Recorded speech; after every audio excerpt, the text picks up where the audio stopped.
Welcome to the magical world for you kids. I am your friend and guide.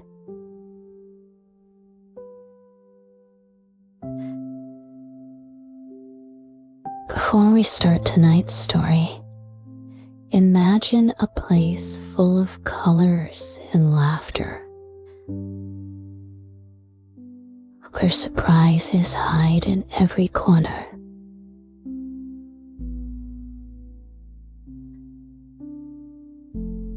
Now, let's get comfy and ready to drift into a beautifully dreamy adventure.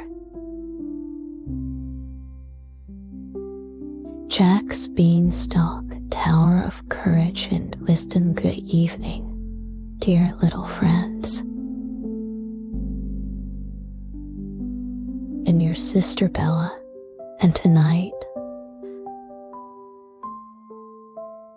let's listen to a story together before we sleep.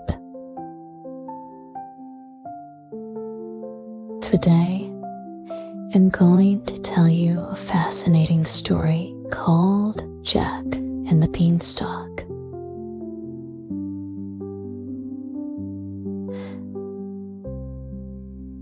This is an old tale set in a faraway village.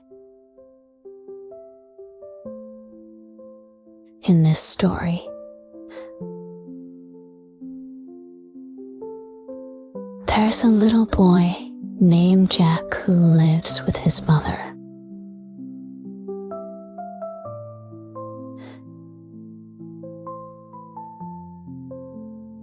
Their life is tough because they don't have much money.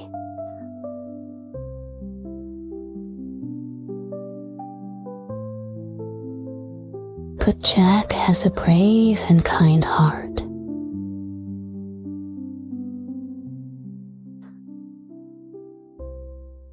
One day, Jack receives some magical beans that led him into a world full of magic and adventure.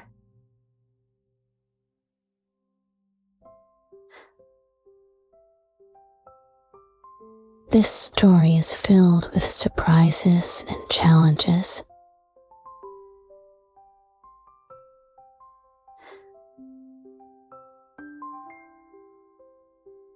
Let's follow Jack's footsteps and see what incredible things he encounters.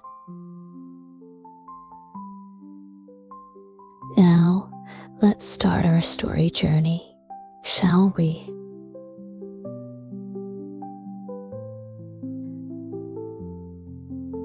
Close your eyes and let's enter Jack's wonderful world together.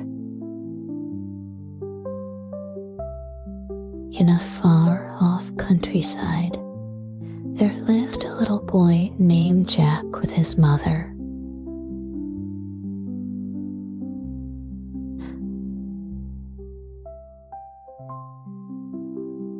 Their life was simple but filled with love.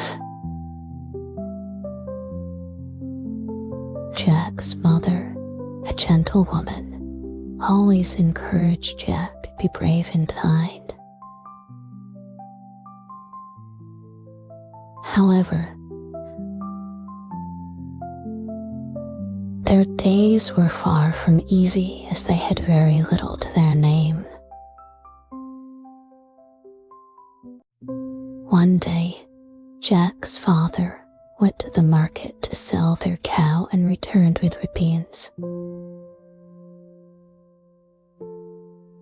Jack's father, filled with hope, told Jack that these beans were special and would bring them good luck. However, as Jack looked at the beans, he felt skeptical and unsure if these beans could truly change their fortune. Even so, Jack's father entrusted the beans to Jack, telling him to take good care of them. However, on his way home, Jack accidentally lost the beans. Feeling heartbroken, he thought he had lost his father's hope.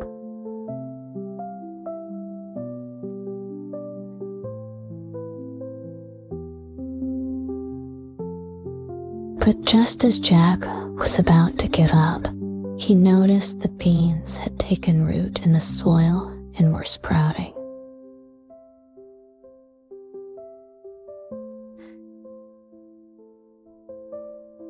The beans grew astonishingly fast, soon becoming a giant beanstalk reaching into the sky.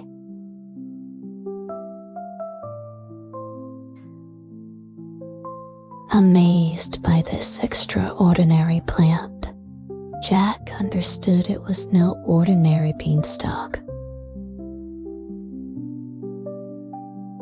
He decided to climb it to see what lay at the top, and so Jack began his incredible adventure.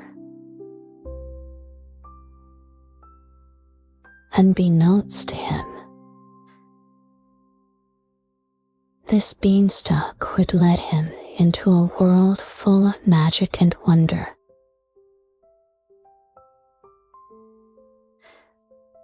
Standing at the base of the towering beanstalk, Jack summoned his courage and began to climb. The beanstalk was sturdy, and Jack ascended step by step, climbing higher and higher.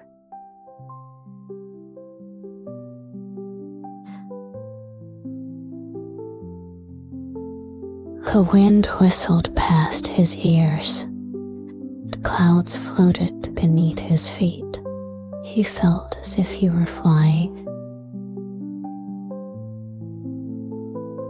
After hours of climbing, Jack finally reached the top of the beanstalk.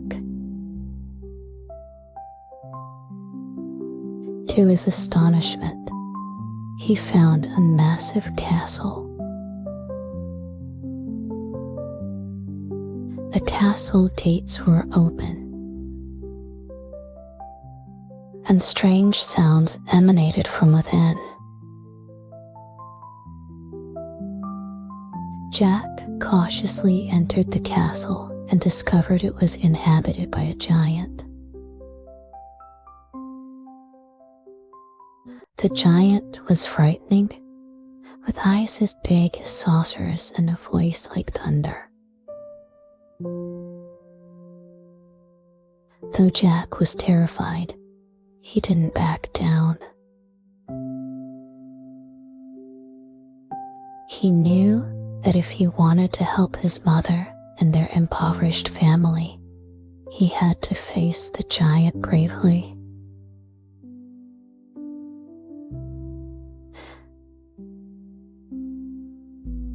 The giant told Jack that he possessed endless wealth hidden in various corners of the castle. Determined to help his family escape poverty, Jack decided to search for this treasure. He quietly explored the castle and stumbled upon a leading to the treasure room. Inside the treasure room lay heaps of gold, silver, and precious gems. Jack's eyes sparkled with the possibility of transforming their lives.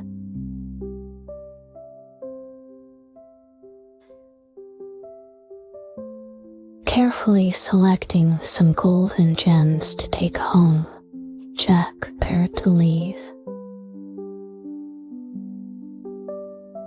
However,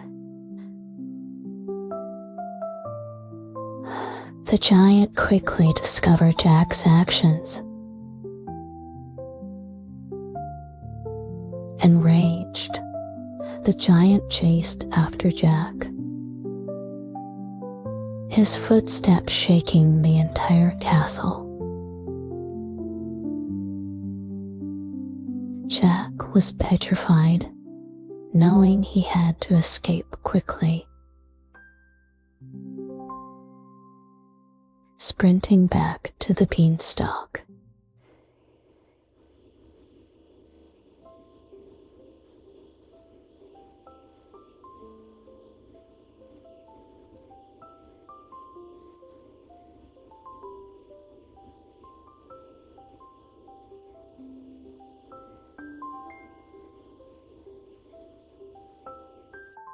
with the giant hot on his heels, every step making the beanstalk sway.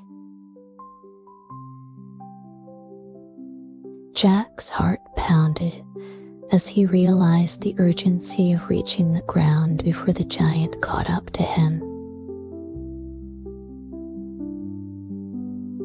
Jack's heart raced faster with every step. Fear gripped him like never before. He knew the giant's strength was immense, and if he were caught, he might never return to his mother. Jack's mind filled with thoughts of his mother's warm smile and their home. He imagined how wonderful their life could be if he could bring the treasure back.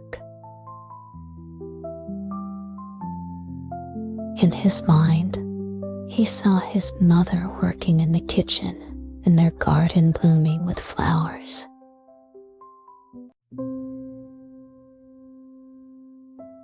He thought about buying more bread and milk and perhaps even a small horse to help them till the land.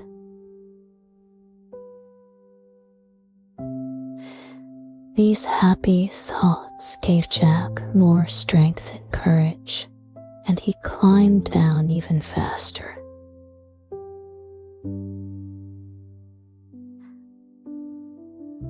Clutching the beanstalk tightly with his hands and pushing with his feet, Jack moved steadily downward. He heard the giant's roars growing louder, refused to give up.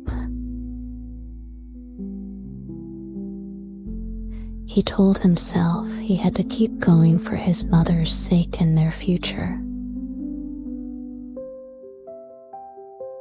As Jack neared the ground, the giant's massive hand reached the base of the beanstalk. Feeling an acute sense of urgency, Jack knew he had to make a choice.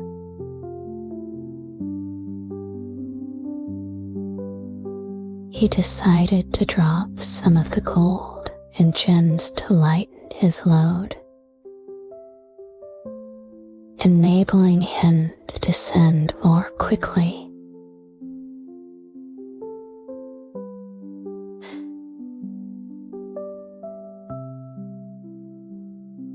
Though it pained him to part with some of the treasure, Jack knew it was his only option.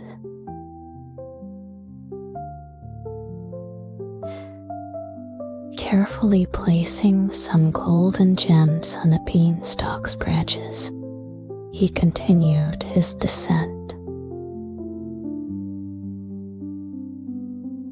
The giant, seeing the glistening riches, stopped to collect them greedily. Jack seized the opportunity to climb down even faster, finally reaching the ground. Jack's heart filled with joy and relief.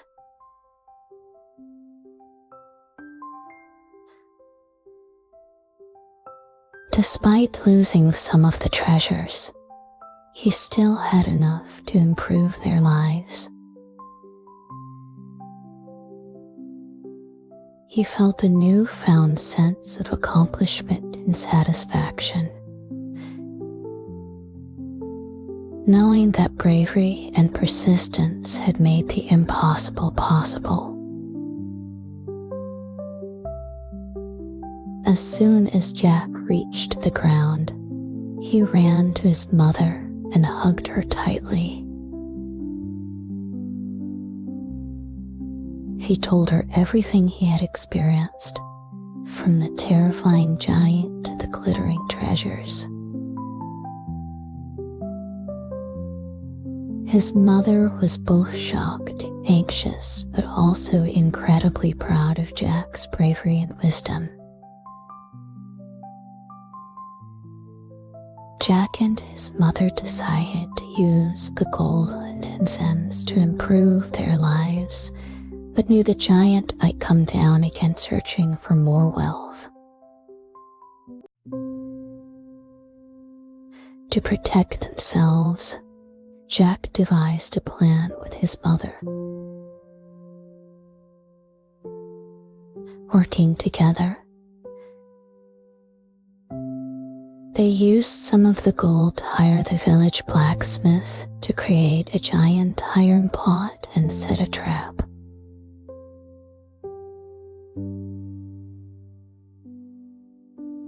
A few days later,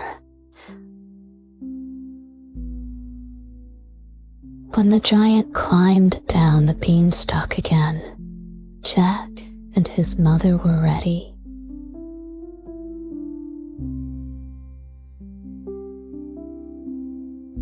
As soon as the giant stepped onto the ground, he fell into their well-prepared trap. The iron pot dropped onto the giant's head, trapping him inside.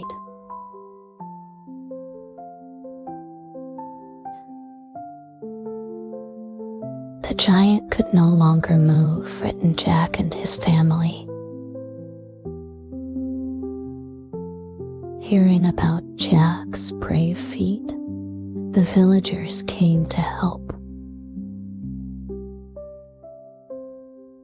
Together,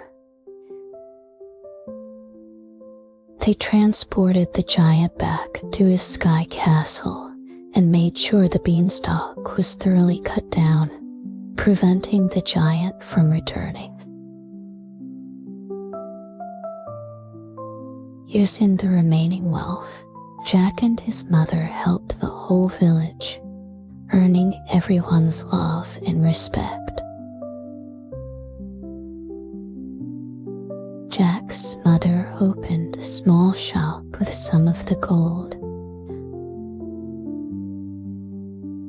where the villagers came to buy what they needed.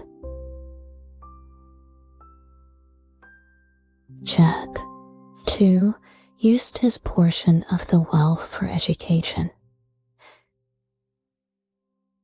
aspiring to become a wise and capable individual who could help even more people. Their lives became richer and happier, and Jack's adventure became a beloved story in the village. Jack learned that true wealth wasn't in gold and gems, but in courage, wisdom, and kindness.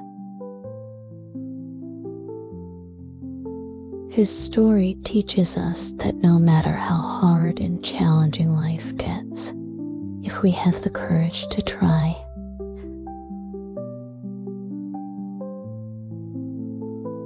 the wisdom to solve problems, and the kindness to help others,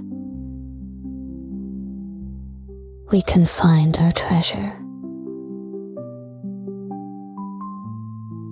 Dear little friends,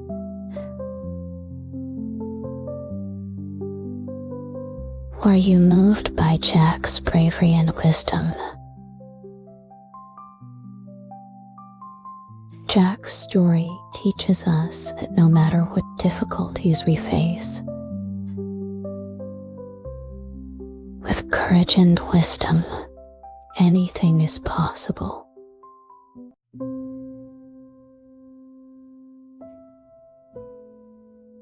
Imagine if you were Jack. What would you do? would you bravely climb the beanstalk, face the giant, and protect your family and friends?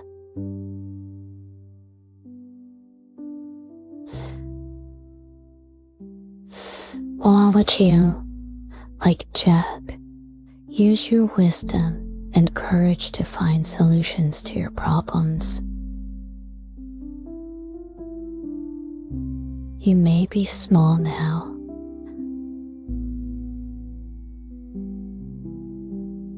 but you can be brave and smart like Jack.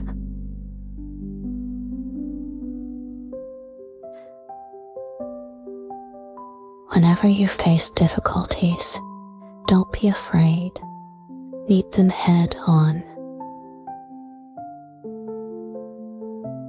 Remember, you all have brave hearts and clever minds.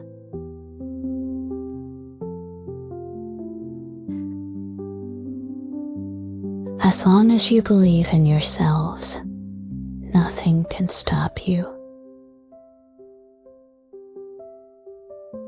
Now, let's give a round of applause for Jack and his mother, thanking them for bringing us this wonderful story.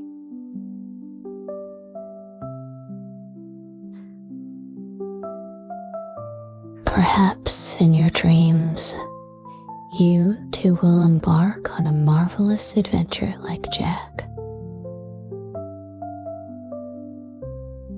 The story has ended,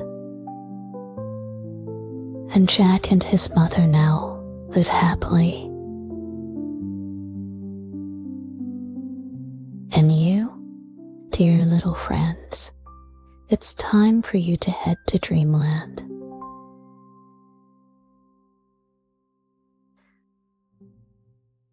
Close your eyes and imagine yourself in a warm and cozy place, just like Jack safely returning home.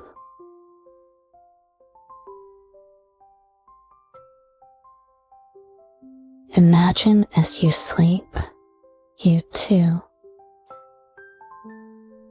embark on a magical journey. In your dreams, you can be anyone and go anywhere you want.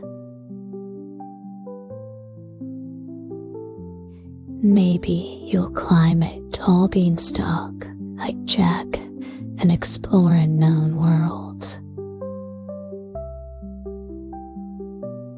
But first, take a deep breath, relax your body, and let all stress and fatigue fade away.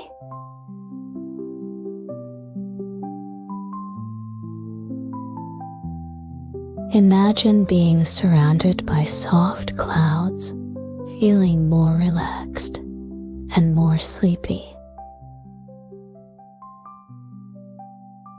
Now, keep Jack's bravery and wisdom in your heart, letting them accompany you into a sweet dream.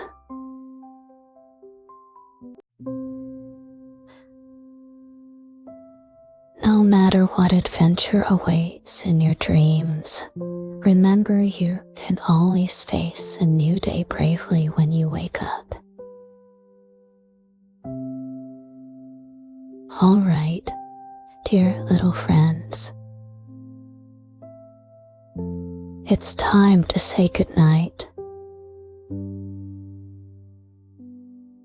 Good night, and may you have a wonderful night filled with sweet dreams. Good night, and may you wake up tomorrow with a smile and hope, ready to take on the new day. Good night, dear little friends. Sleep tight. Hope you enjoyed our magical journey. Before you drift off to sleep, forget to subscribe to For You Kids to ensure you never miss a story. Good night, little ones. Sweet dreams.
Welcome to the magical world of For You Kids.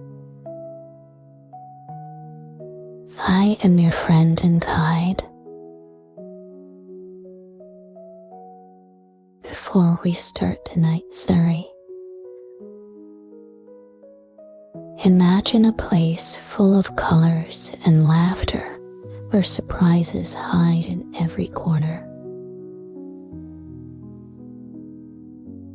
Now, let's get comfy and ready to drift into a beautifully dreamy adventure. Snow White.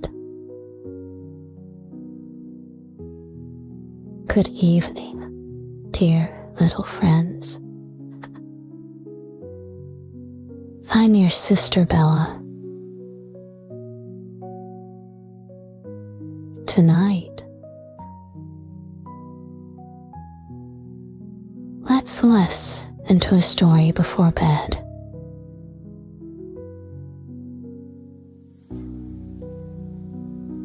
This evening,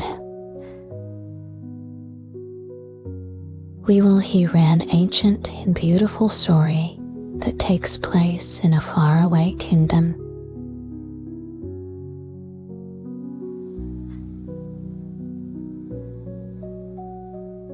There is a castle where a beautiful princess lies. Her skin is as white as snow, her lips as red as roses, and her hair as black as ebony. She is Snow White. In this story, Snow White encounters many wonderful things as well as some challenges, but don't worry, she always finds a way to solve her problems with kindness and courage. Now, let's close our eyes and enter the magical world of Snow White to see how she overcomes everything. Ready? Let's begin our story. In a faraway kingdom,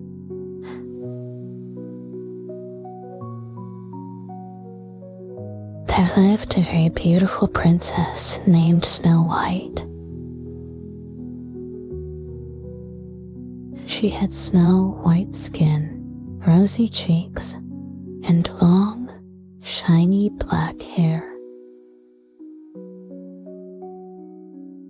Her mother had passed away early, and her father, the king, had remarried a new queen.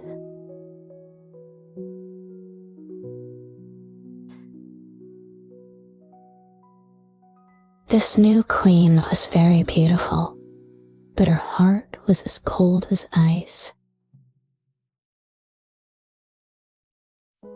She had a magic mirror to which she would ask every day, nearer, nearer on the wall, who is the fairest of them all? The mirror would always reply, you, my queen, are the fairest of them all, which made the queen very happy. But as time went by, Snow White grew up and became more and more beautiful, even surpassing the queen. One day, when the queen asked the mirror the same question, the answer changed Snow White as the fairest in the land. This made the queen furious and jealous. She decided to get rid of Snow White to regain her title as the fairest.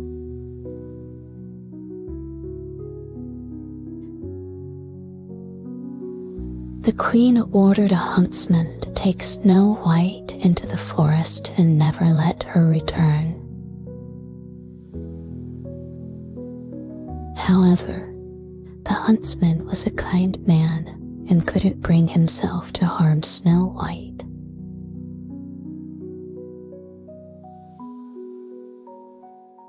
He let her go instead. Snow White got lost in the forest.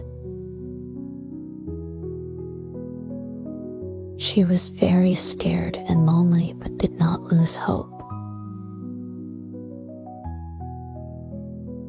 She walked and walked until she found a small cottage.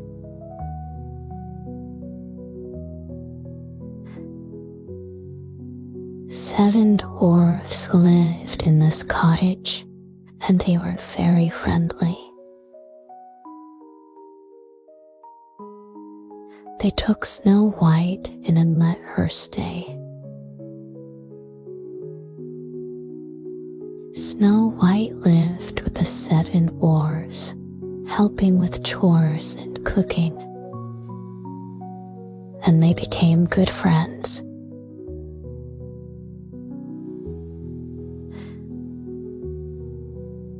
With the help of the 7 dwarves, Snow White started a new life.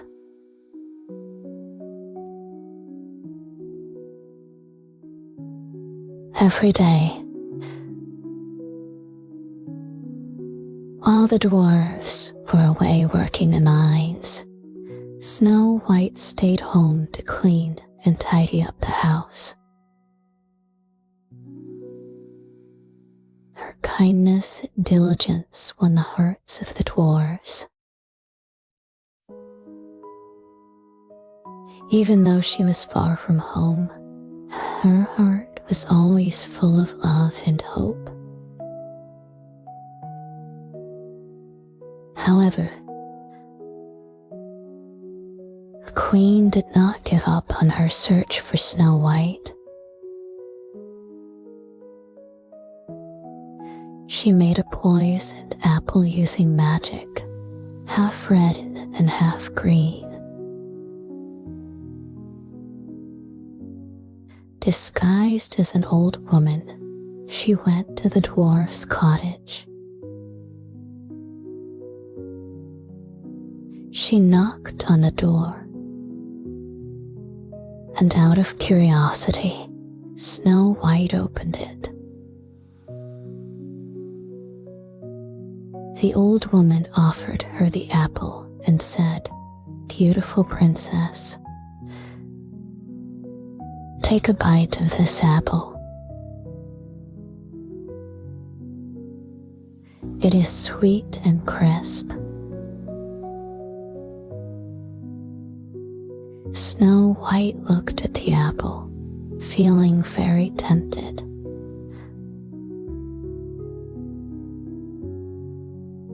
But she remembered the dwarves' warning not to take anything from strangers. She hesitated, but the old woman insisted you won't know how delicious it is until you try it. Finally convinced, Snow White took a bite of the green part of the apple. Instantly, she felt a sharp pain, fell to the ground, and appeared as though she were dead. When the dwarfs came home and found Snow White lying on the ground, they were heartbroken, thinking she was truly dead.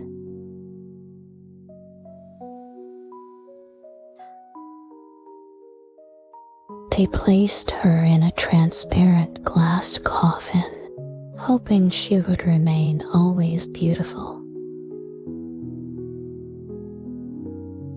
They took turns guarding her, ensuring no animals or humans disturbed her peace. then,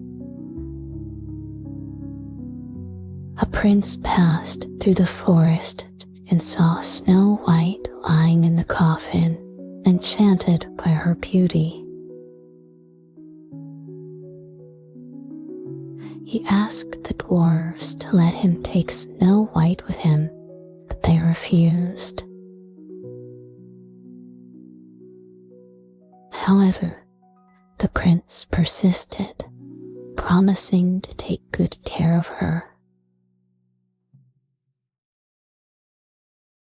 As they argued, the coffin was gently shaken, causing the poisoned apple piece to fall out of Snow White's throat. She slowly opened her eyes and came back to life. The prince and Snow White fell in love, deciding to return to the prince's kingdom to start a new life.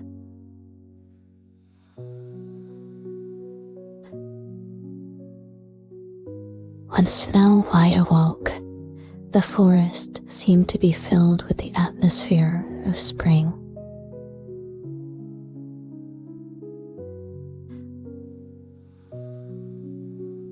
The dwarfs cheered and gathered around her, their eyes glistening with tears of joy.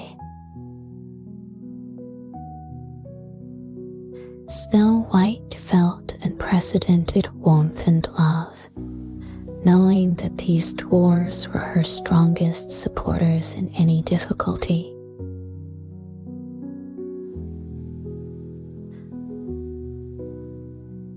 The prince looked at Snow White with love and reverence, seeing not only her beauty but also her kindness and courage. He offered his hand to Snow White, inviting her to his kingdom. Snow White hesitated, not wanting to leave the dwarves who had become her family. However,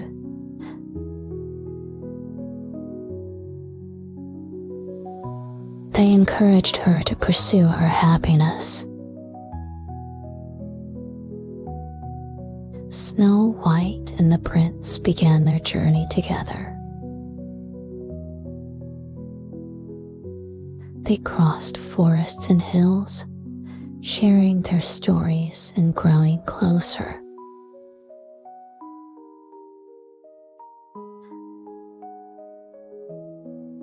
The prince was impressed by Snow White's purity and strength, and their bond deepened.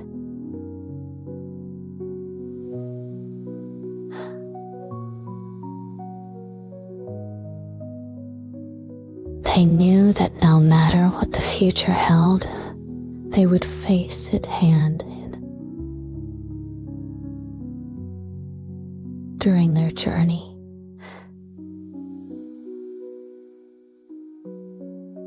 they encountered some difficulties, like bad weather and long distances. However, Snow White always used her wisdom and courage to find solutions.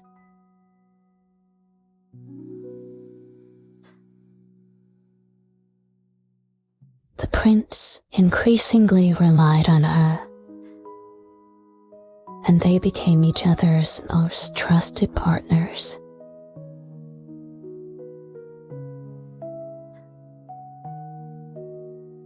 When they finally reached the prince's kingdom, everyone celebrated Snow White's arrival. The prince's family and friends warmly welcomed her, seeing her kindness and beauty and knowing she was the prince's most cherished one. Snow White felt at home, knowing this was the start of a new chapter, no matter what she had been through before. When Snow White and the prince returned to the kingdom, they found it facing a crisis.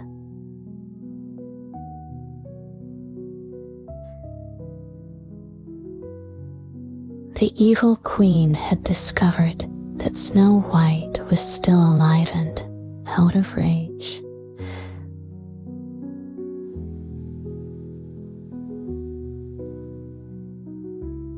decided to personally come to the kingdom and target Snow White once again. The queen, with her dark magic, secretly entered the kingdom. She cast powerful spells, throwing the entire kingdom into chaos.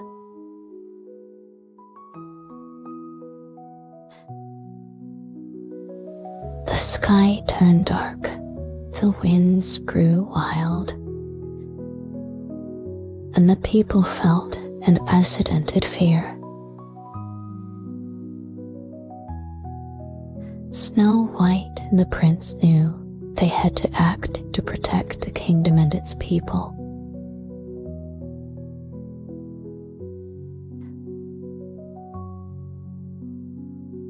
They gathered the kingdom's bravest knights and wisest wizards to discuss strategies. Even though Snow White was scared, she knew that facing the problem was the only way to solve it. During a late night meeting, Snow White suddenly had an idea.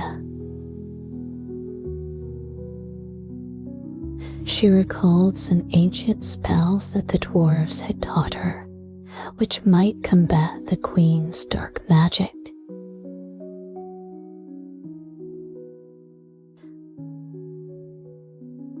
With the wizard's help, she studied and found a way to break the spell. On the day of the final battle, Snow White led the knights and wizards bravely against the queen.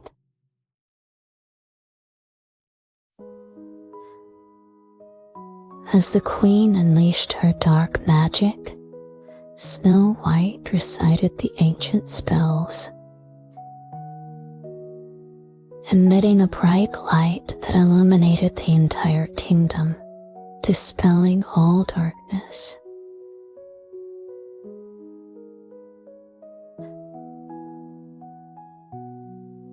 The queen's magic was broken, and her power began to fade. Ultimately, she could not withstand the light and was sealed away forever in a distant place. The kingdom rejoiced once again as peace returned. People cheering and surrounding Snow White and the prince, thanking them for bringing light and hope. Snow White proved that even in the darkest of times, courage and love would bring forth light.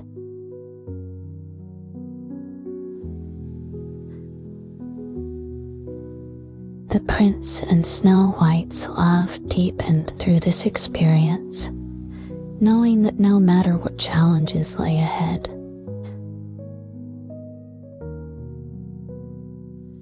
they would face them together. Dear little friends, Snow White's story tells us that no matter what difficulties we encounter, with courage and love, nothing is impossible.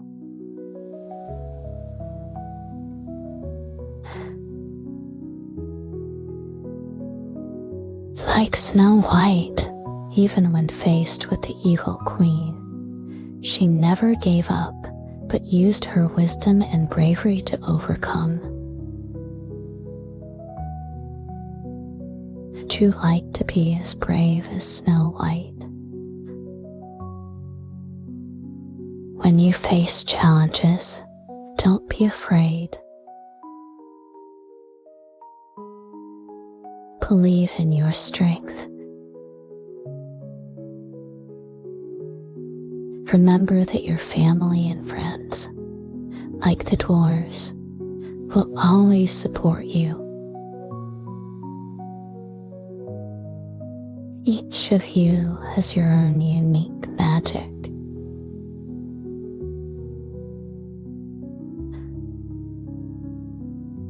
With a little effort, you can find a way to solve any problem. Now, let's imagine if you were Snow White. What would you do?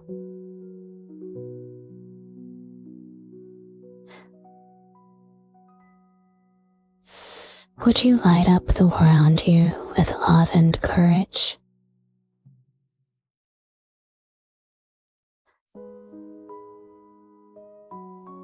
I hope each of you can be the hero of your own story, bravely facing any obstacles. And now, dear little friends, the story of Snow White and her prince is over.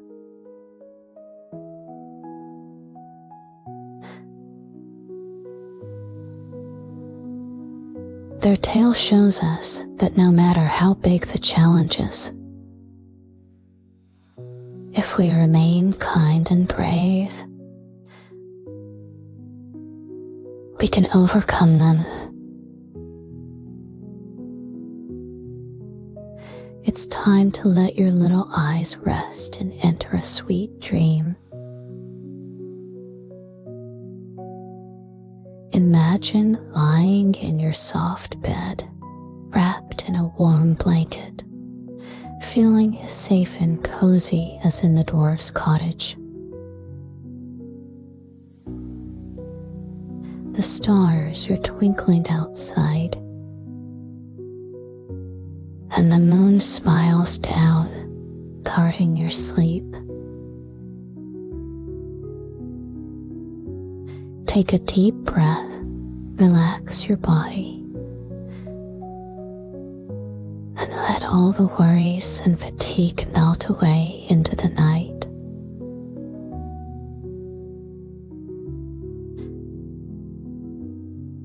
Close your eyes. Imagine you are Snow White, brave and kind, overcoming any challenge with love and courage. Now slowly drift into sleep, ready to greet a beautiful tomorrow. Good night, dear little friends.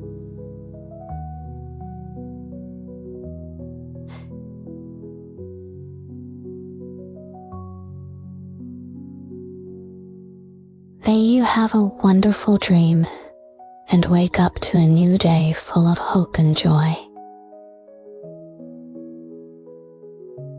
Hope you enjoyed our magical journey. Before you drift off to sleep, don't forget to subscribe to For You Kids to ensure you never miss a story. Good night, little ones, sweet dreams.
Welcome to the magical world for you kids.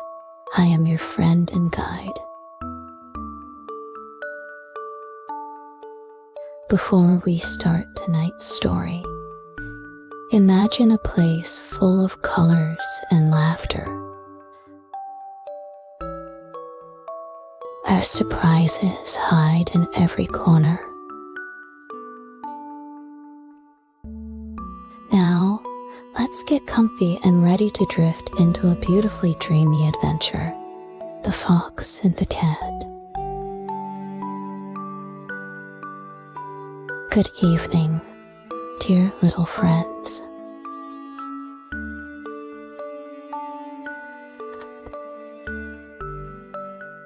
I'm your sister Bella, and tonight we're going to listen to a story to help us fall asleep. Are you ready?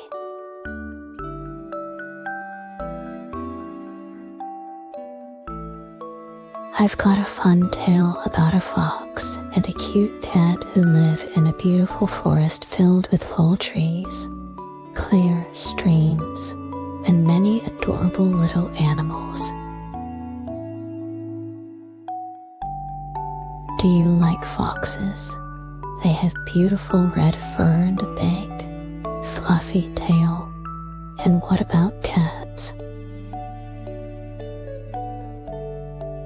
They have soft fur, nimble bodies, and they make the sweetest meow sounds. In tonight's story, Mr. Fox and Miss Cat going on an interesting adventure.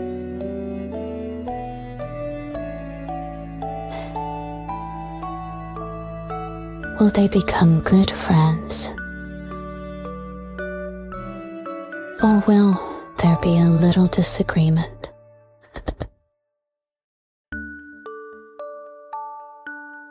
Let's listen and find out.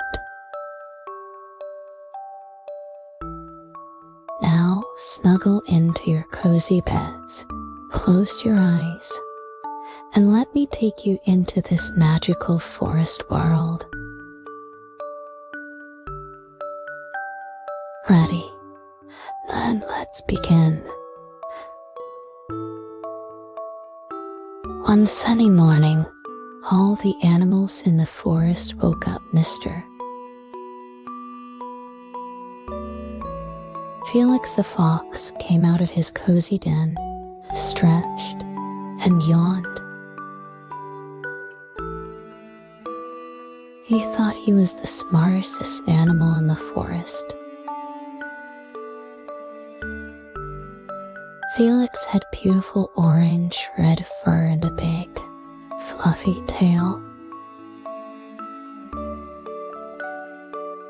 He walked his head high and chest puffed out, looking very important. Not far away, in a big oak tree, lived a cat named Whiskers.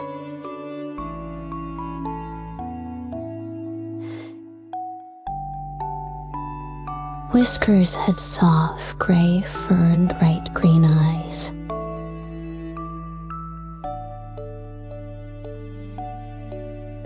He was a gentle and friendly cat who loved to jump from branch to branch, watching everything in the forest.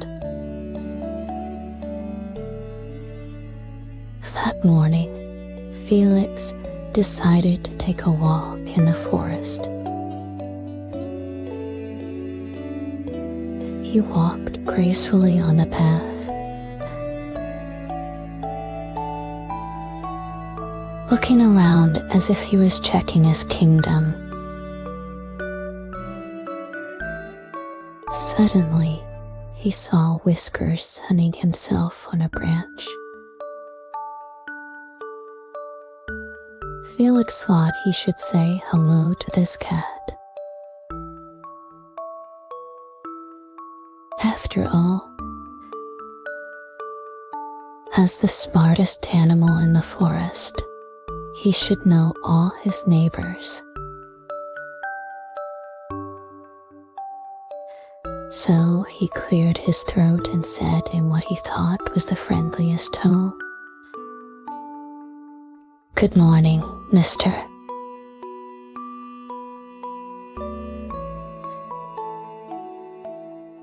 K.S.N.T.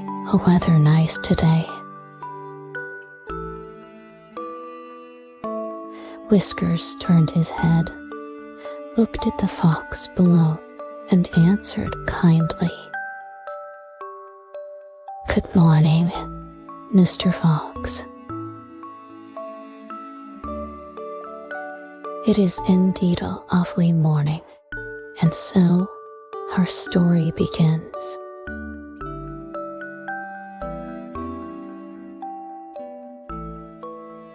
A fox who thinks he's the smartest and a gentle cat are about to have an interesting conversation.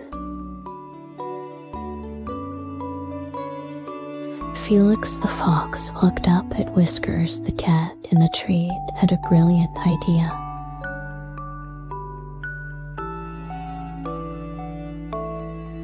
He thought it was a great chance to show off his intelligence. "Dear mister," "Cat," said Felix, "did you know I am the smartest animal in this forest? I have 100 tricks."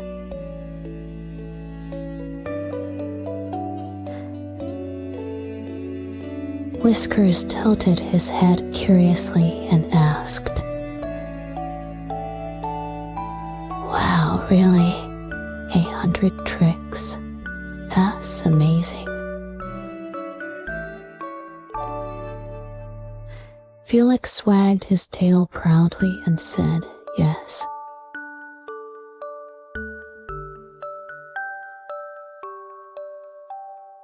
"I can dodge hunters, find the yummiest tea berries, and even predict the weather.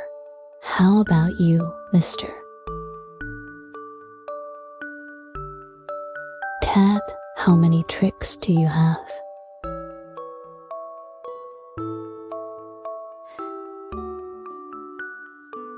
Whiskers smiled shyly and replied, "Oh, I only have one trick, actually." Felix couldn't help but laugh. "Only one trick? That's not many at all." "It looks like you need to learn more." Whiskers wasn't upset. He just said gently, "Maybe. But I think my one trick is pretty useful." Just as Felix wanted to show off more, there was a sudden commotion in the forest. The barking of hunting dogs was heard in the distance, getting closer and closer. Phil expanded. He looked around, wanting to find a place to hide. Oh no, the hunters are coming. What should I do? Which trick should I use? Felix the fox ran around in a panic. His 100 tricks seemed useless in this emergency. His heart was racing, and his fur stood on end. What should I do? What should I do? He kept talking to himself. Whiskers the cat watched the panicked Felix with sympathy. although Felix was a bit arrogant before. Whiskers didn't want to see him in danger. "Hey, mister." "Felix," Whiskers called softly, "climb up here. Come up the tree." Felix looked up at Whiskers, his eyes full of surprise and gratitude. He never thought he would need help from a cat, but at the moment, he didn't care. Felix tried his best to climb the tree.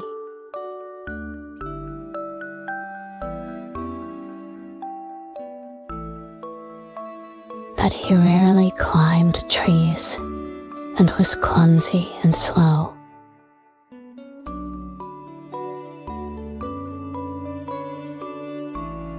Whiskers saw this and immediately jumped down from the branch to help Felix climb.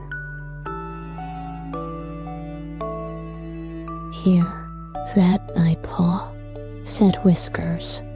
"I'll pull you up."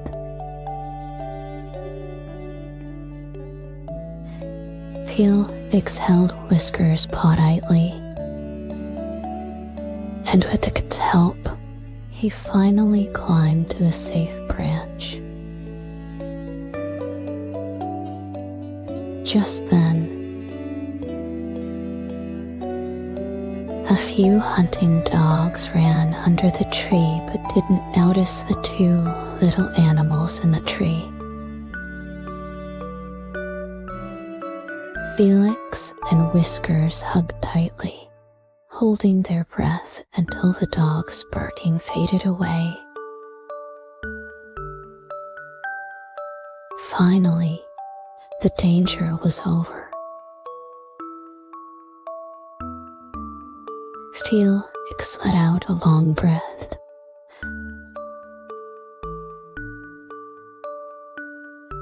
Looking at Whiskers with gratitude and admiration in his eyes, for the first time, he realized that one truly useful trick is much better than 100 useless ones. After making sure the hunting dogs were gone, Felix and Whiskers finally relaxed.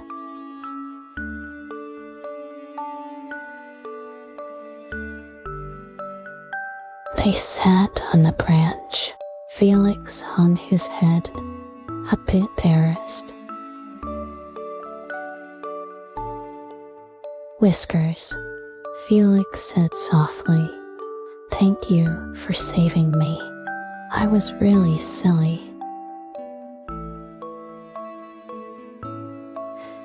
Whiskers smiled gently and said, "Don't say that, Felix. Everyone has strengths and weaknesses." Felix looked up, his eyes shining with sincerity. "You're right."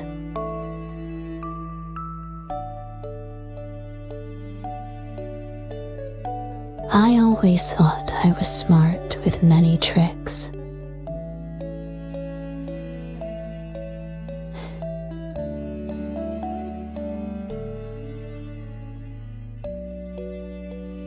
When it was really dangerous, I didn't know what to do. And you saved both of us with just one trick.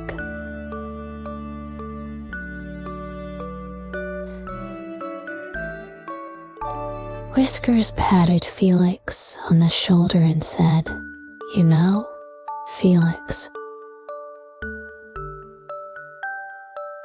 true intelligence is not showing off how many tricks you have,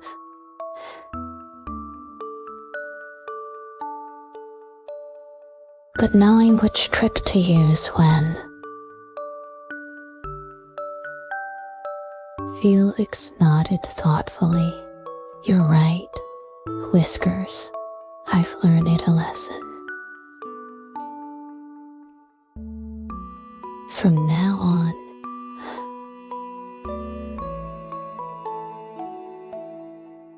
I will be more humble and cherish every friend, Whiskers said happily. That's great. We can be good friends and learn from each other. You can teach me some of your tricks, and I can teach you how to climb trees. Felix's eyes lit up, and he said excitedly, Really? That's fantastic.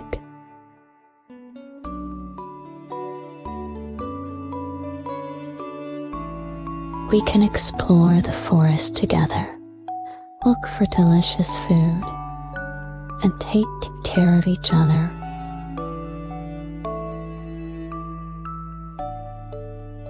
And so, the once arrogant fox and the modest cat became best friends.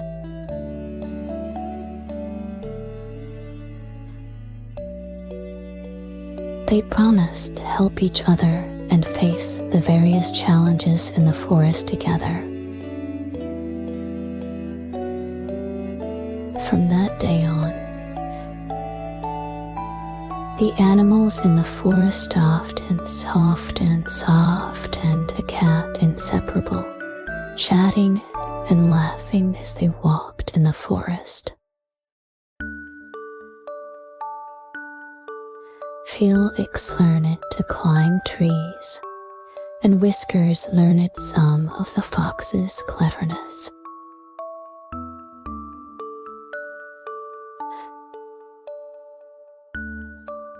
Their friendship made the whole forest warmer and more harmonious. Dear little friends, how do you feel after listening to this story? Isn't it great that Felix and Whiskers finally became good friends? You know, everyone has their own strengths. Just like Felix has many little tricks, Whiskers can climb trees. We shouldn't look down on others because we know more. And we shouldn't feel inferior because we know less.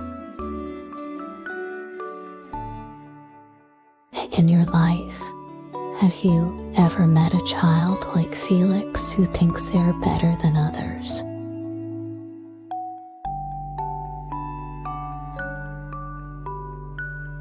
Or do you sometimes feel that you are better than others? Remember, true friends appreciate and learn from each other. If you are good at something special,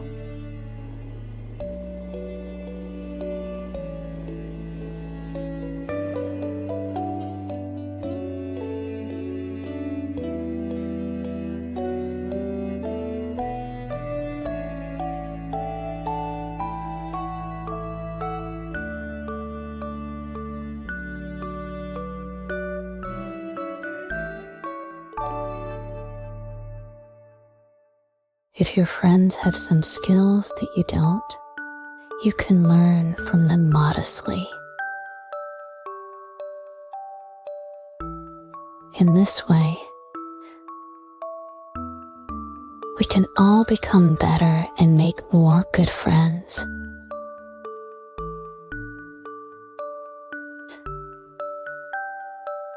Well, little friends, the story is over.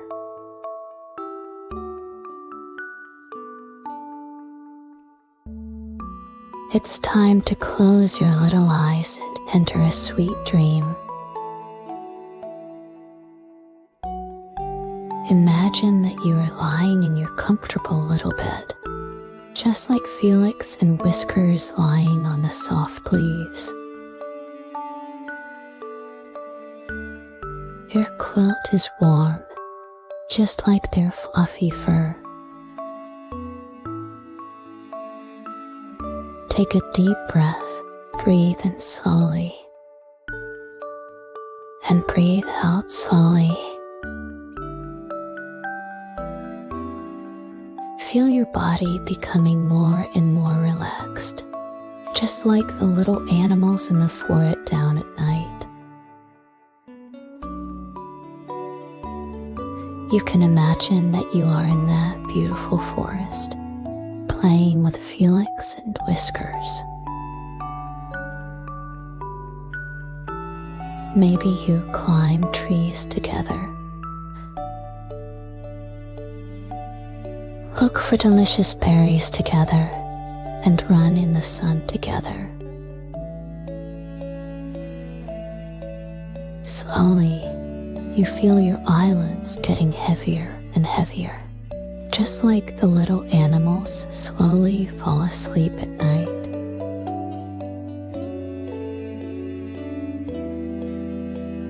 You can hear the soft wind in the distance, like nature singing a lullaby. Relax every little muscle of yours, from your toes to the top of your head.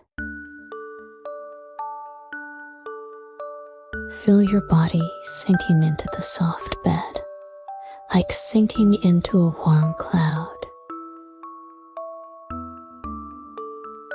Good night, dear little friend. Sweet dreams. And when you wake up tomorrow, it will be a brand new day. Hope you enjoyed our magical journey. Before you drift off to sleep, don't forget to subscribe to For Your Kids to ensure you never miss a story. Good night, little ones. Sweet dreams.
Welcome to the magical world for you kids. I am your friend and guide. Before we start tonight's story, imagine a place full of colors and laughter, where surprises hide in every corner. Now, let's get comfy and ready to drift into a beautifully dreamy adventure. The Frog Prince. Good evening, dear little friends.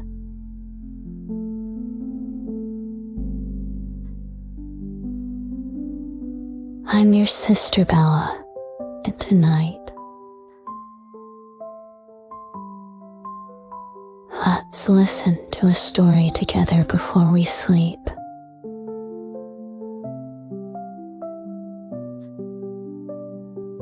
Imagine in a faraway kingdom, there lived a beautiful princess who had a small golden ball that she loved very much. One day,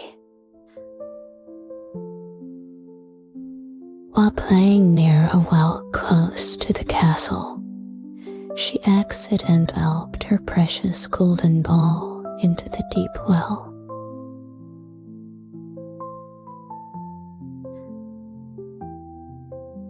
The princess was very sad as she couldn't find her golden ball. Just then, a frog appeared and said Princess agreed to be his friend. He would retrieve the golden ball for her.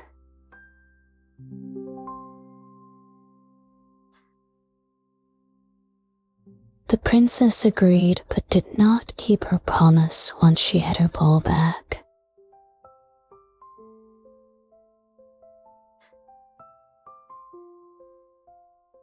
The frog was saddened but did not give up. He went to the castle and sought help from the king. The king, being a just man, told the princess she must honor her promise. Finally, the princess kissed the frog, and a miracle happened, and the frog transformed into a handsome prince. It turned out that a wicked witch had cursed the prince, and only a heartfelt kiss could break the spell. Now the princess and the prince became the best of friends and enjoyed many happy times together.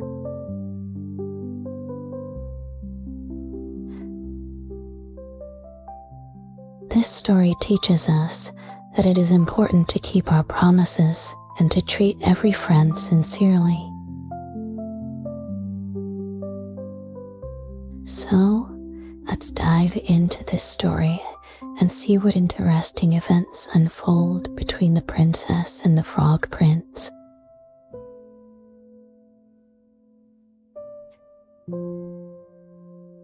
A long time ago, in a distant kingdom,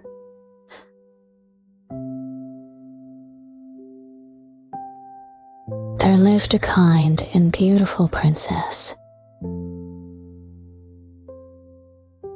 She had golden hair,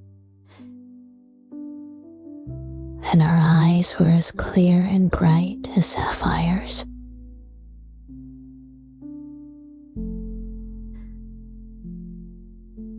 The princess loved to play in the castle garden, where colorful flowers bloomed and butterflies danced among the blossoms. Her most precious plaything was her beloved golden ball, which reflected dazzling light under the sun, like a treasure of nature.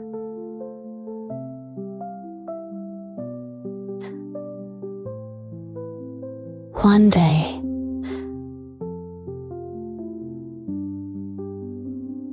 while playing near the old well within the castle grounds, the princess accidentally let the golden ball slip from her hands, and it fell into the deep well. The princess began to cry, not wanting to lose her most cherished possession.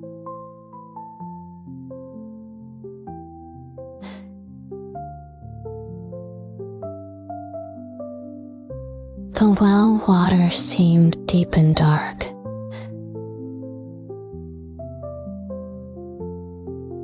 Like a giant mouth had swallowed her joy. Just then, a green frog hopped out of the well, its eyes twinkling and its skin smooth.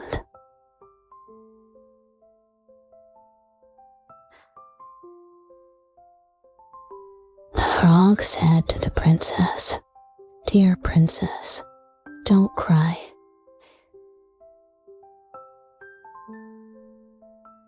I can help you retrieve your golden ball." The princess, surprised to hear the frog speak,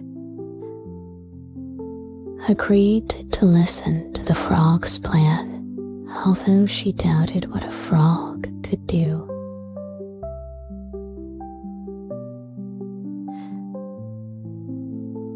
The frog told her that he would help her if she would agree to be his friend and do a favor for him.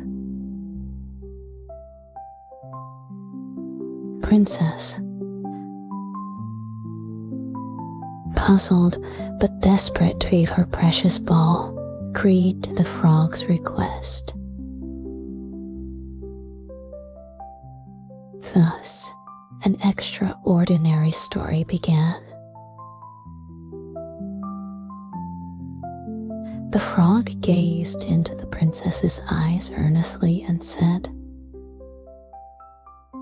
"If you promise to fulfill one request from me,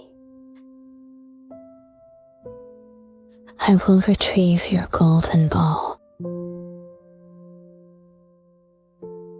The princess, eager and anxious, asked, "What is your request?"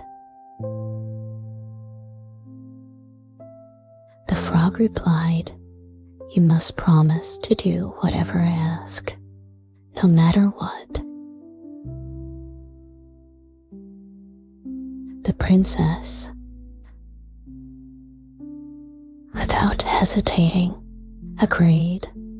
"All right, I promise." Frog then jumped into the well. Before long, it returned to the surface with the golden ball.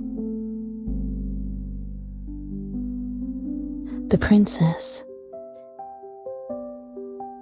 seeing her golden ball back in her hands once more, jumped with joy and thanked the frog, but she felt a bit easy inside.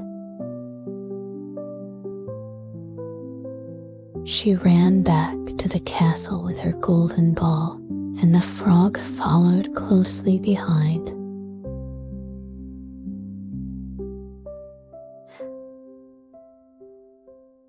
When they reached the grand hall of the castle, the frog said, "Now it is time for you to keep your promise." The princess felt scared, not knowing what the frog would ask. Frog continued, "My request is simple.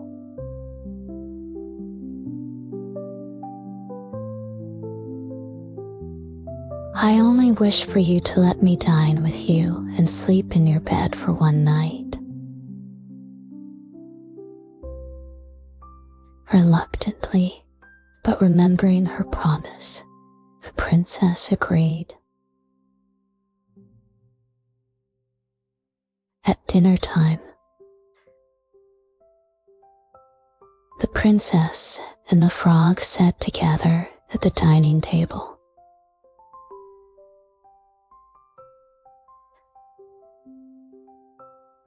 The frog used its small hands to handle the fork, eating clumsily but charming the princess with its antics.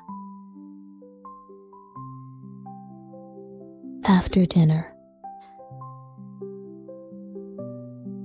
the princess led the frog to her bedroom.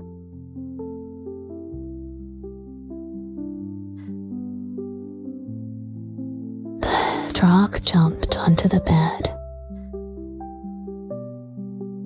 leaving the princess feeling apprehensive.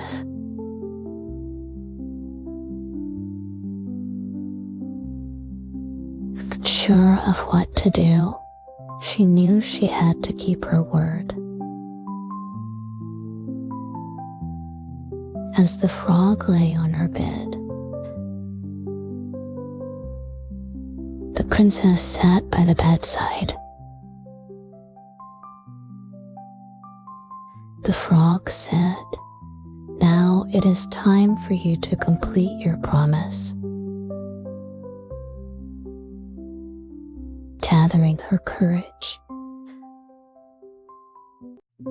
the princess gently kissed the frog. Suddenly, a miracle occurred.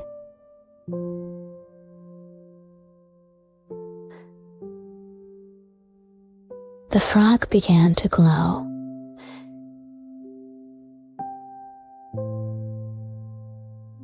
The light growing brighter till it illuminated the entire room.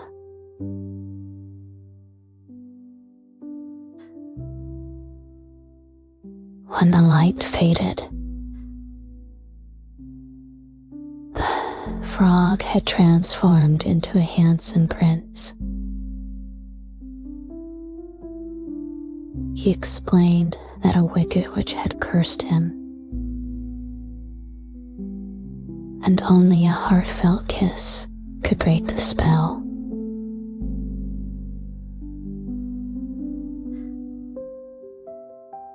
The prince stood up and bowed to the princess, thanking her for breaking the curse. Surprised,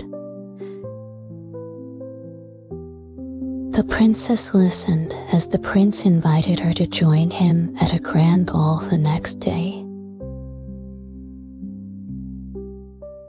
Thrilled, the princess accepted, knowing it would be an unforgettable night. As they sat on the bed,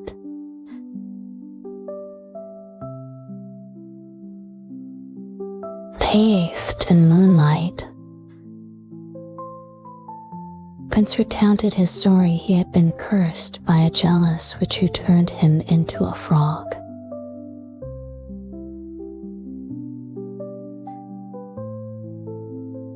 The prince had waited for someone with a good heart to help him, and the princess's kindness and courage gave him hope.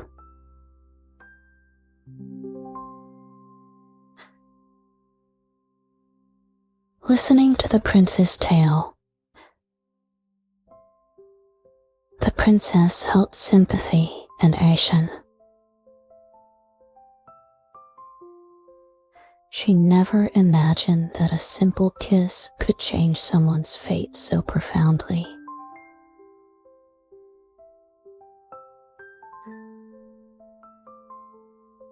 Looking into the prince's eyes, she saw wisdom and bravery shining within them, which made her feel at ease. They talked, sharing their dreams and hopes.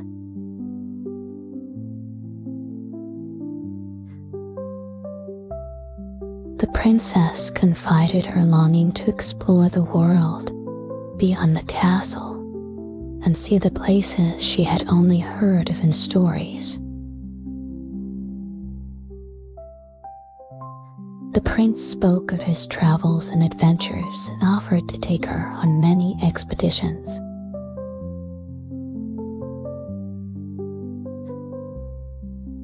As the night grew deep, their bond grew stronger.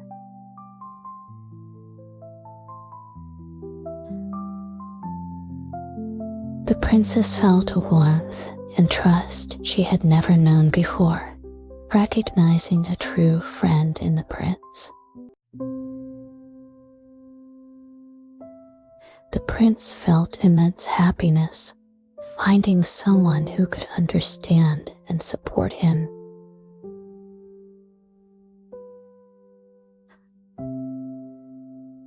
They spoke of their future, envisioning days of traveling together.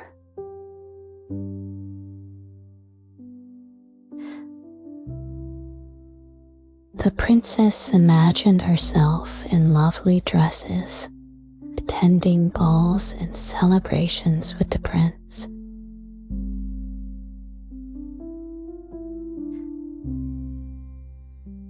The prince pictured them riding horses and exploring unknown forests and mountains. On this warm and comforting night, their hearts found solace in each other. They knew that whatever challenges and difficulties they might face in the future, they would face them together as inseparable friends.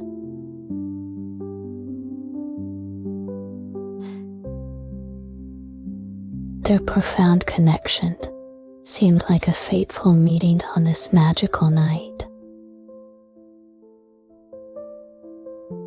But just as the princess and the prince reveled in their newfound warmth and trust, the wicked witch learned of the prince's rescue. In a fit of rage, she decided to disrupt their happiness by conjuring a powerful storm to destroy the kingdom. The storm arrived with ferocity, throwing the kingdom into chaos.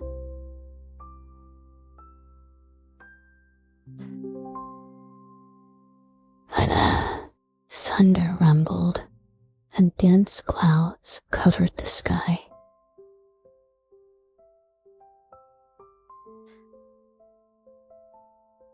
The people in the castle were terrified, unsure of what to do.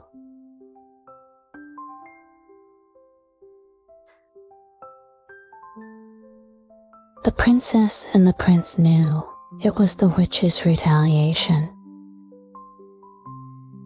and they needed a plan to stop the disaster.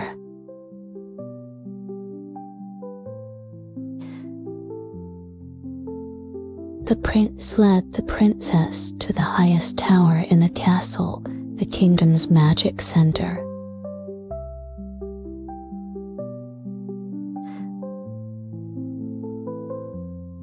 They knew they needed potent magic to counter the witch's evil forces.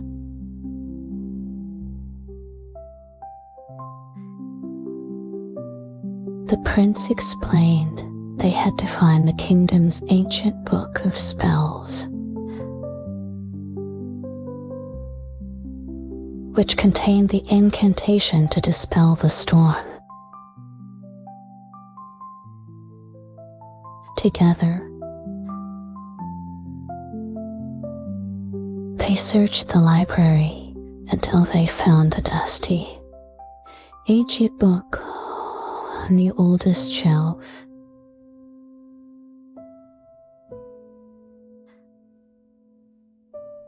The pages were yellowed and filled with complex symbols and writings. After poring over the texts, they found the spell to calm the storm. Standing on the tower, facing the raging tempest,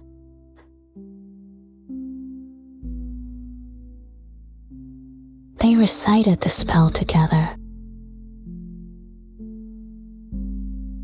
As they did, beams of light shot out from the tower, piercing the clouds and illuminating the entire kingdom.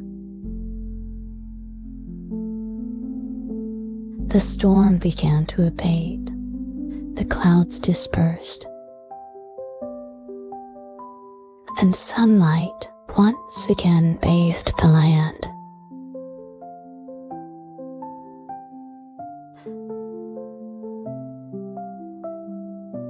The witch's curse was broken, and her power greatly diminished.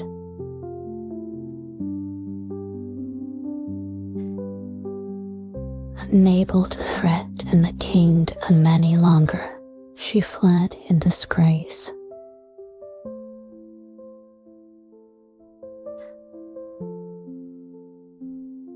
The kingdom's people celebrated, grateful for the princess and the prince's courage and wisdom in saving their land.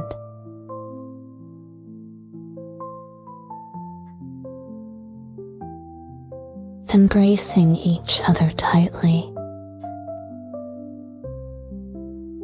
the princess and the prince knew that as long as they stood united, no challenge was insurmountable.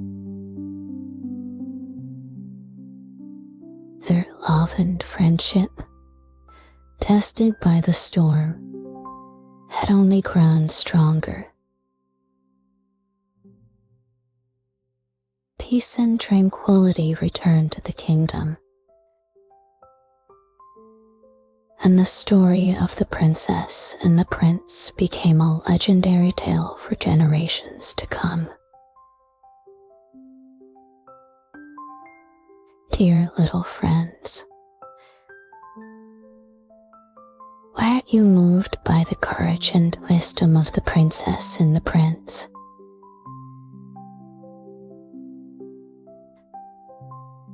In this story, we saw how they faced difficulties together and defeated the Wicked Witch.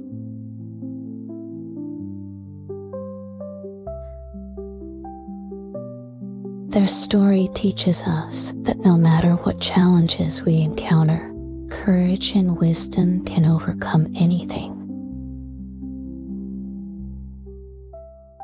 Imagine if you were the princess or the prince. What would you do?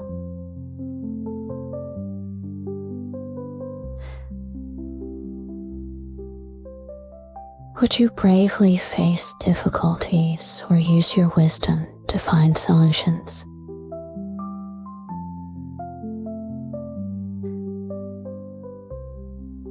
Perhaps you would find unique ways to help those in need, just like the princess and the prince. In this story,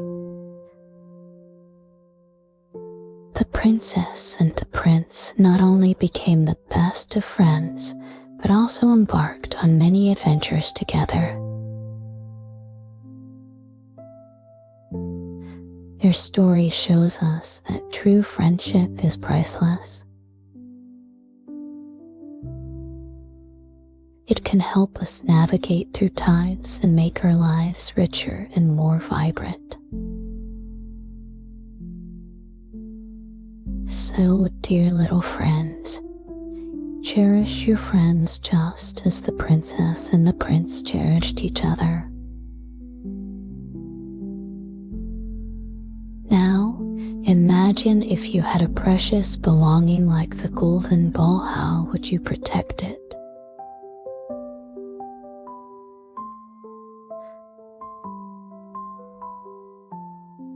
Maybe you would keep it in a safe place or share it with your friends. Whatever you do, remember to treasure what you have, for they are part of your life, just like the princess's golden ball. As night falls, the story of the princess and the prince also draws to a close. Hand in hand, they stroll through the moonlit garden, enjoying the tranquility of the night. Stars twinkle in the sky, seemingly celebrating their happiness. They know that tomorrow is a new day, full of new adventures and challenges. Now, it's also time for your little eyes to rest. Imagine yourself lying in a warm bed, wrapped in a soft blanket.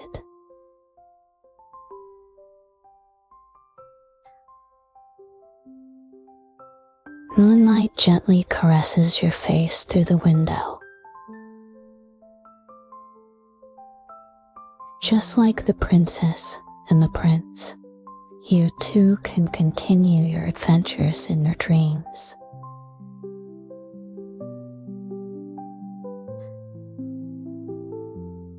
Close your eyes and let your thoughts drift with the gentle night breeze.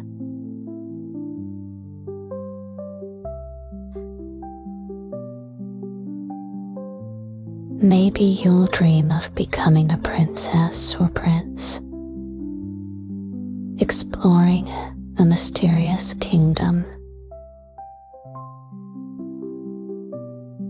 Or perhaps you'll dream of playing and sharing joyous times with friends.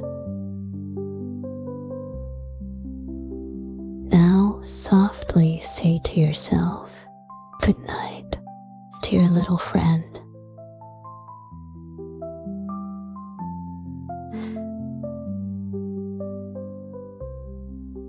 Let this warm story guide you into a sweet dream.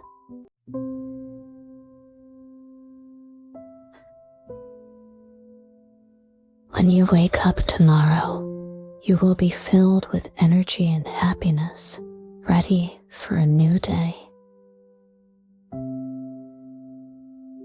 Good night, dear little. Hope you enjoyed our magical journey.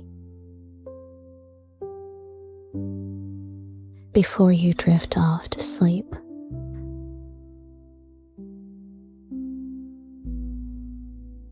don't forget to subscribe to For You Kids to ensure you never miss a story. Good night, little ones. Sweet dreams.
Welcome to the magical world for you kids. I am your friend and guide. Before we start tonight's story, imagine a place full of colors and laughter. where surprises hide in every corner. Now, let's get comfy and ready to drift into a beautifully dreamy adventure.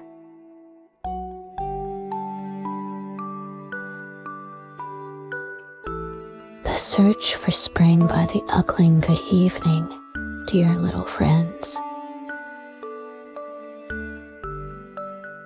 I'm your sister Bella, and tonight,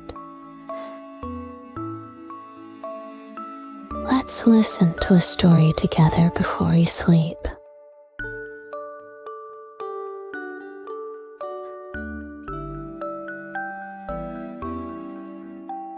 Today's story is about bravery and beauty, called The Duckling.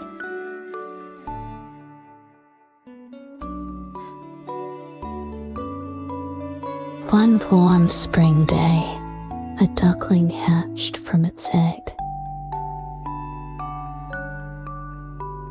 But it looked different from the others.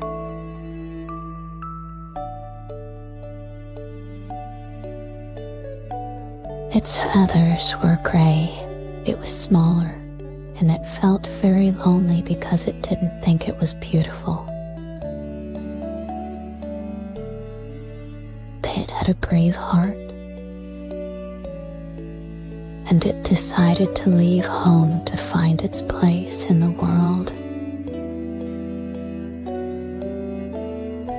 Along the way, it faced many hardships and made some new friends.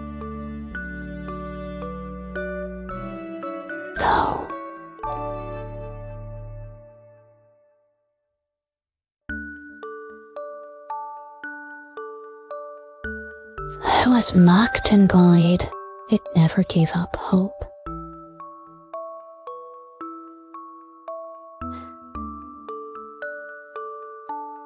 This story teaches us that everyone has their own value.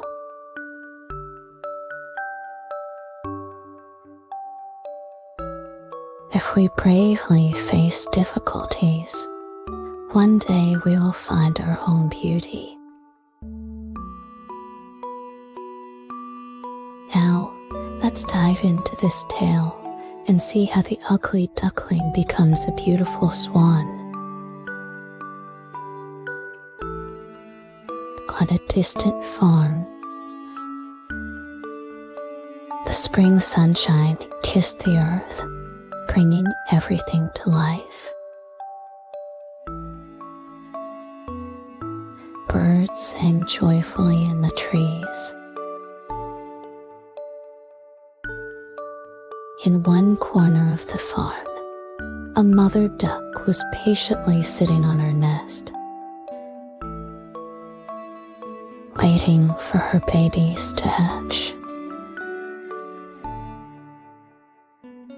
Finally, with a series of crisp, cracking sounds, one after another, little ducklings poked their heads out of their shells, standing up wobbly and curiously looking at their new world.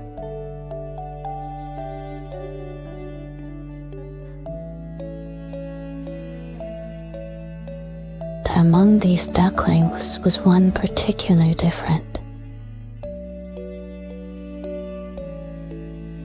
Its feathers were not bright yellow, but dull gray, and it was much smaller than its siblings.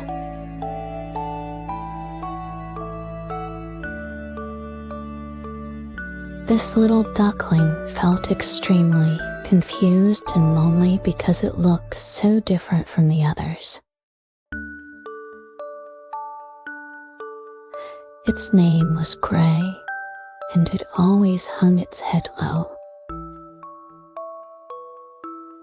not daring to play with the other ducklings.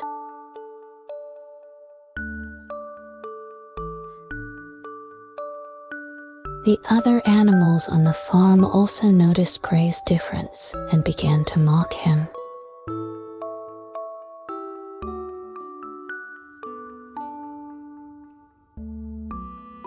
Some ducklings even started bullying him.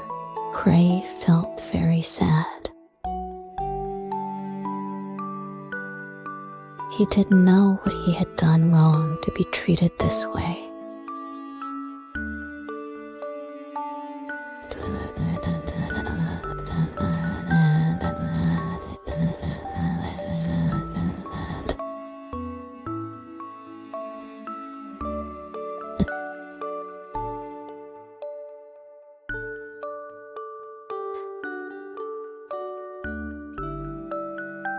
But deep in Gray's heart, a voice told him not to give up. He should be brave and find his own sky. So, on a bright moonlit night, Gray decided to leave the farm and embarked on a journey to find his own worth.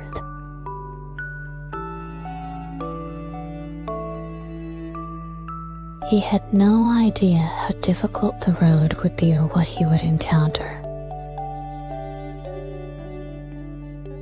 But he knew that only by taking this brave step forward could he possibly find his own beauty. Under the moon's glow, Gray quietly left the farm.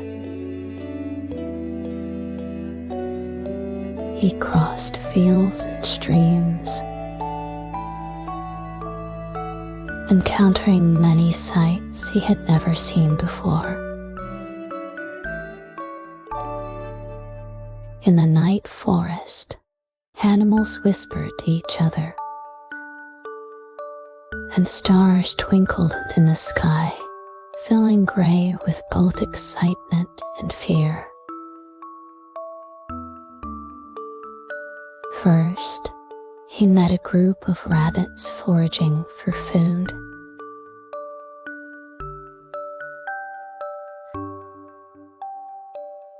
The curious rabbits hopped around Gray, but he felt shy, lowering his head and avoiding their gaze.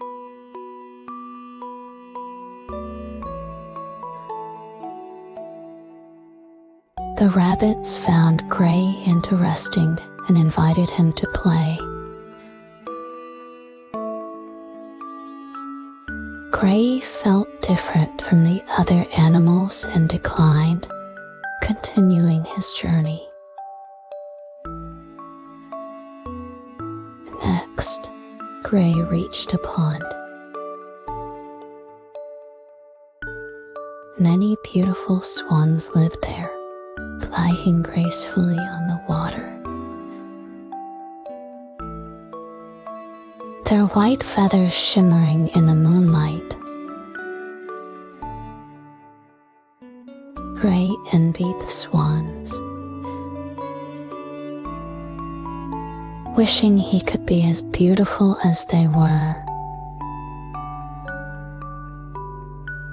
However, when the swans noticed Gray, they mocked his appearance and even flapped their wings to drive him away from the pond. Feeling heartbroken and helpless, Gray hid among the reeds and cried silently. He started doubting himself, wondering if he would ever find his place. But then, a gentle nightingale flew to Gray's side.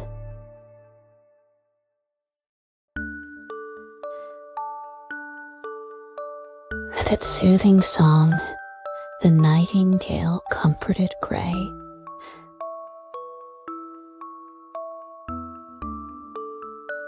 Telling him everyone has their unique beauty and not because of others' ridicule.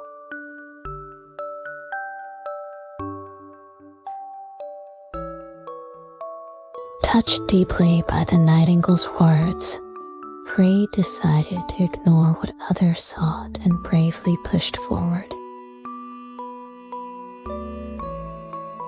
He traveled through forests and over hills, facing many difficulties and challenges.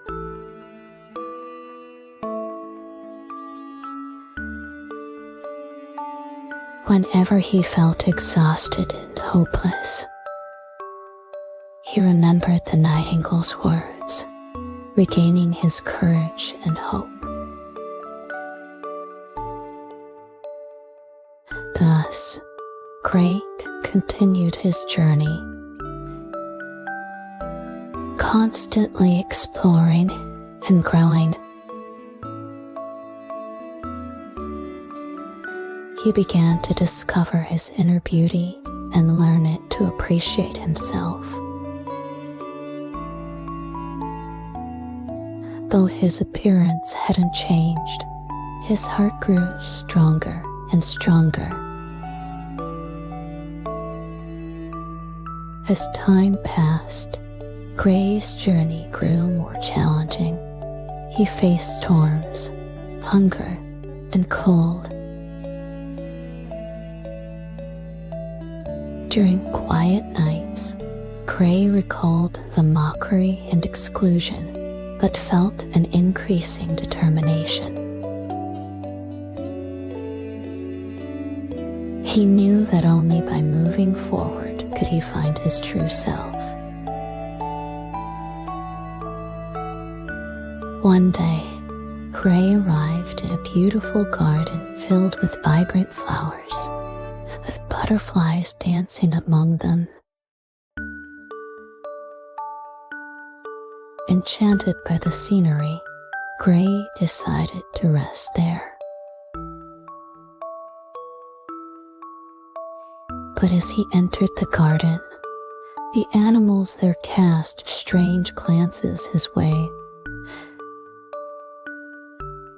whispering about his appearance. Gray felt deep sadness. Once again experiencing the pain of rejection.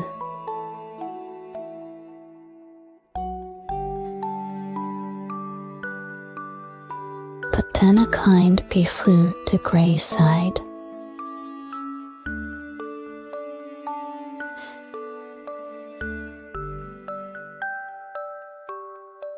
The bee told him that true beauty lies not in appearance, but in the heart. Encouraged by the bee, Gray decided to stop worrying about others' opinions and bravely show his beauty. At the bee's encouragement, Gray began wandering freely in the garden, no longer avoiding others' glances, but bravely communicating with them. He realized that despite his different appearance, he could still make friends. He helped the bee collect nectar and danced with butterflies. Gradually, the garden animals began to accept Gray, touched by his kindness and bravery. Gray spent happy time in the garden, learning to appreciate himself and others. He no longer felt inferior because of his appearance, but was proud of his bravery and kindness. Every evening, Gray would quietly reflect in the corner of the garden, knowing he had found his own beauty.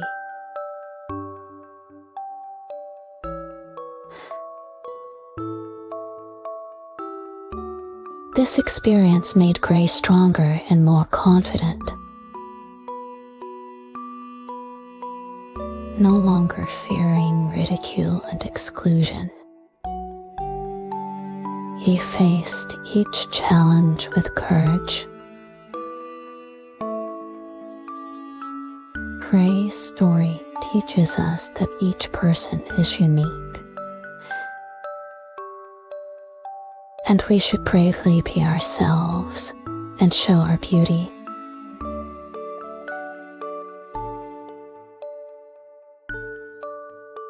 As the seasons changed, Gray's journey faced new challenges.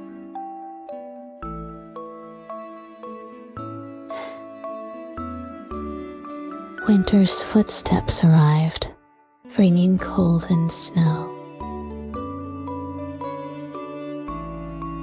Gray felt unprecedented loneliness and helplessness as he searched the snow for food and shelter. With the cold making everything more difficult, Gray's feathers no longer kept him warm.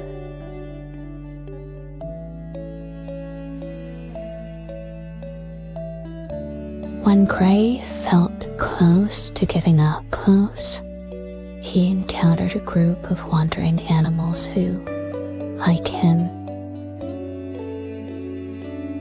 were forgotten by the world but hadn't lost hope. They told Gray that true courage isn't about holding on during good times but standing strong in adversity. Sharing their stories, they encouraged Gray to keep going. Deeply touched by their words, Gray decided not to let difficulties defeat him.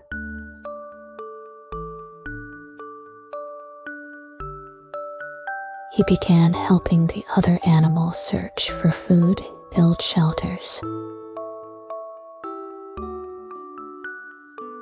Though life remained tough, Gray felt unprecedented warmth and strength. He learned to find hope in adversity and strength in challenges.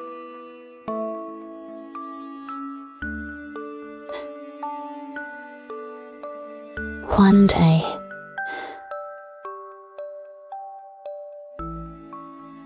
while searching for food with the others, they found an abandoned bird's nest containing several eggs needing warmth and protection. Gray stayed behind to help incubate the eggs, using his body, heat, and courage to protect them. Over time, the eggs hatched into chicks who saw Gray as their mother. Gray felt unprecedented happiness and fulfillment, knowing he had found his place.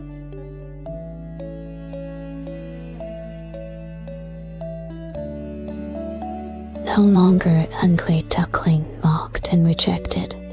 He was now a needed and loved duckling. Spring returned, and Gray brought the chicks back to the farm. The farm animals were astonished to see how brave and confident Gray had become.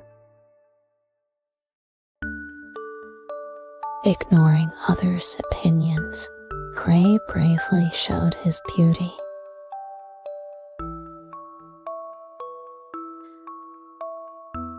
Gray's story moved the animals, who began respecting and appreciating him. Gray found his happiness and joy.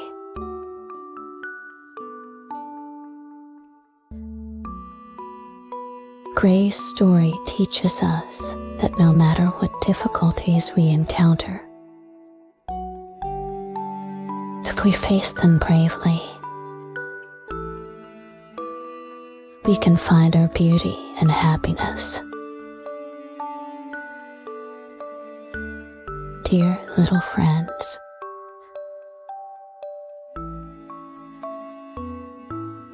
did you feel the power of courage and hope in Gray's story? Despite feeling lonely and rejected, Gray didn't give up, but faced every challenge bravely.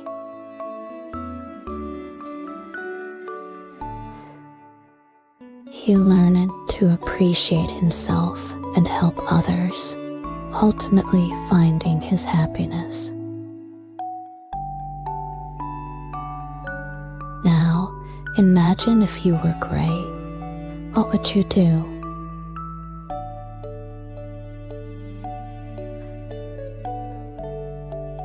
When facing difficulties and challenges, would you face them bravely? When you see others needing help, would you lend a hand? Remember, everyone has their unique value.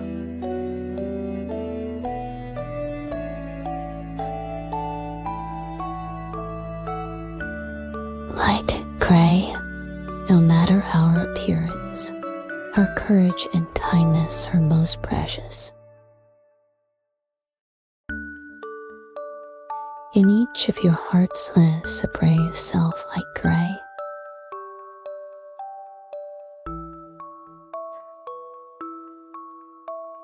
When feeling scared or sad, think of Gray's story, letting it bring you strength and courage.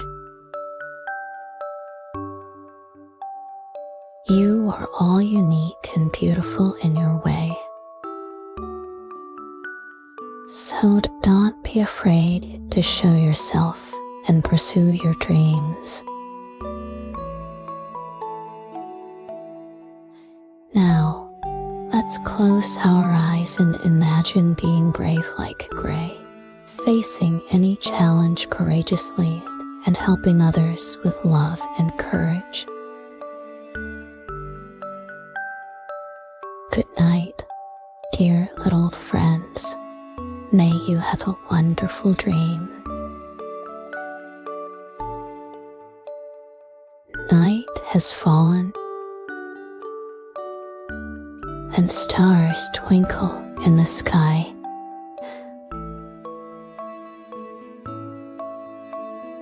Like the warm lights Gray encountered on his journey. Now, it's time to quiet our hearts and prepare for sleep.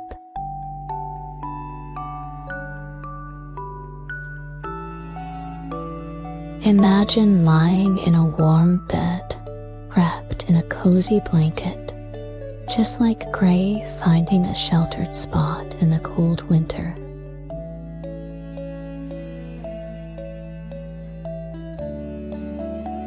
Close your eyes and take a deep breath, feeling the surrounding calm.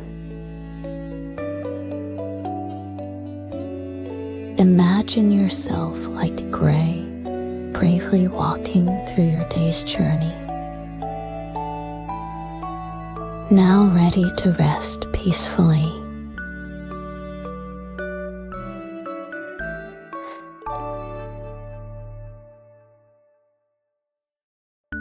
Let Gray's story guide your dreams to a place filled with love and courage.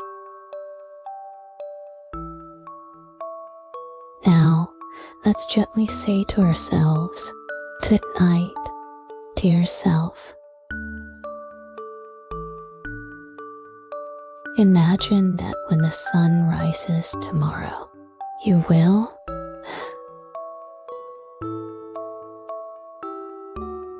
like Gray, face a new day with strength and hope.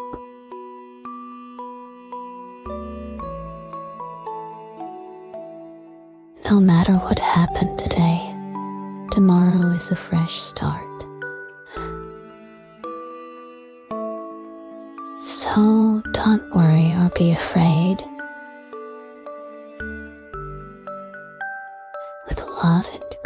message in our hearts: nothing is impossible. Now, let's carry Gray's story with us and sleep peacefully. Good night, dear little friends. May you have a sweet dream, waking up with a smile and hope for a new day. Hope you enjoyed our magical journey. Before you drift off to sleep,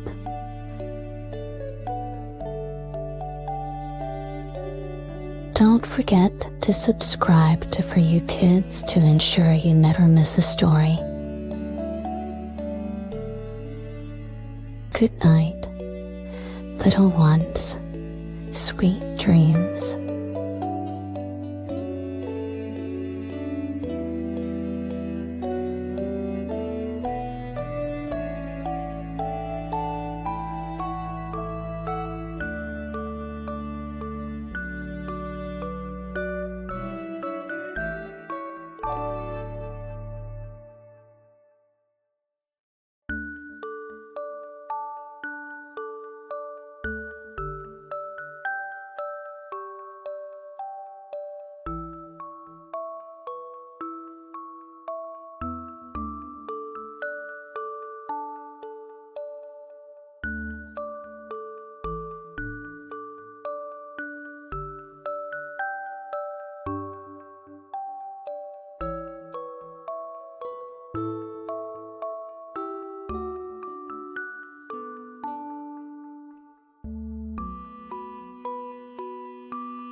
Welcome to the magical world for you kids.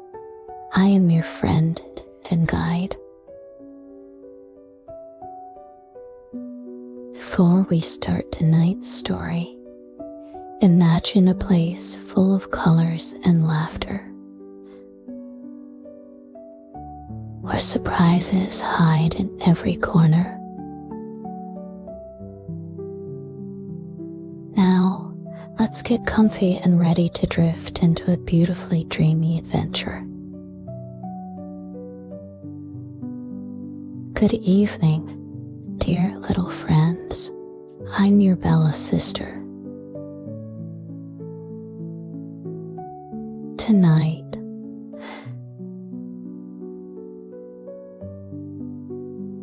let's listen to a story and go to sleep together.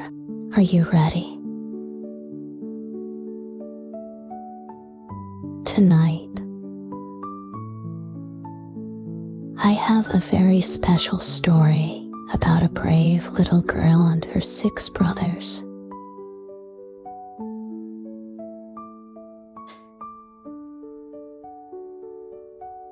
Imagine having 6 brothers who suddenly turned into swans. It sounds magical, right?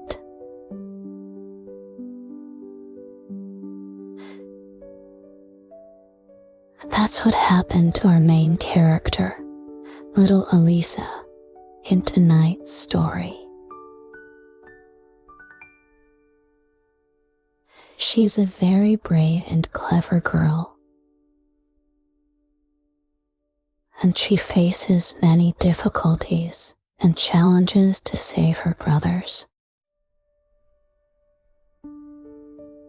Do you like adventures? Do you like magic?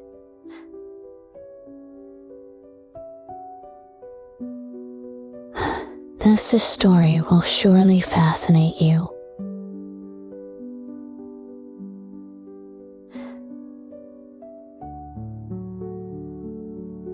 Let's listen to how little Elisa overcomes difficulties and saves her brothers. Ready?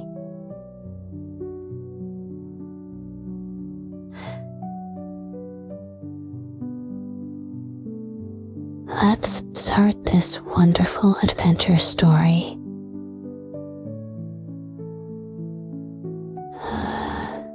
Long ago, in a beautiful kingdom, there lived a king and his 7 children. The king had 6 sons and a little daughter named Elisa. They were very happy and played in the castle garden every day. But one day, the king married a new queen.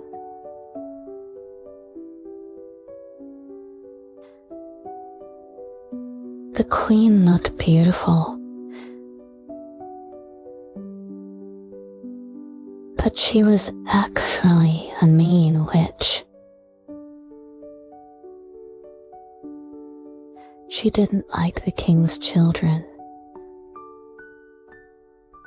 especially the 6 princes. One day, when the king went out hunting, a wicked queen decided to get rid of the children.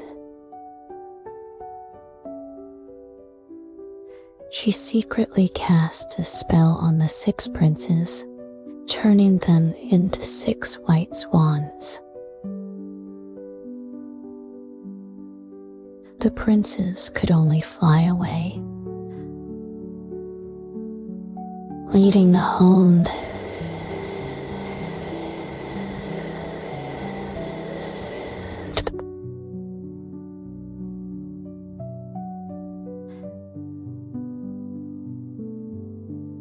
Little Elisa was playing in the garden at the time. She saw it all and hid in fear.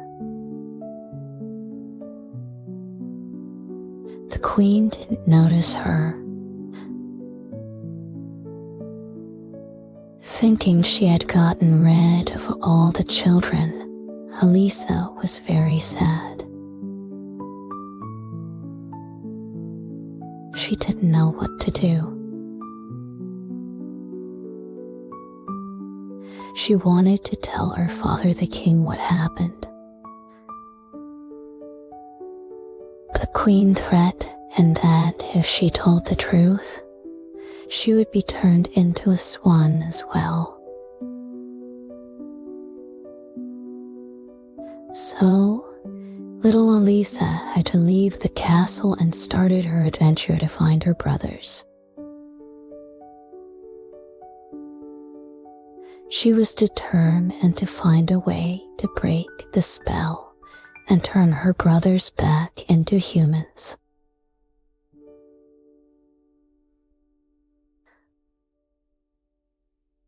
Elisa set off on her journey to find her brothers.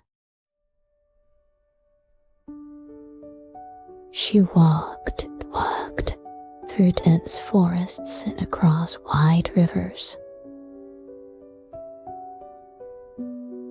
Finally, one night, she saw 6 white swans flying over.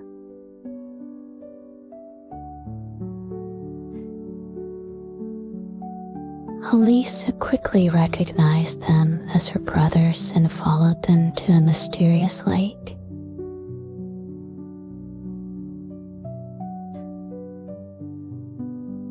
When the moon rose, something wonderful happened.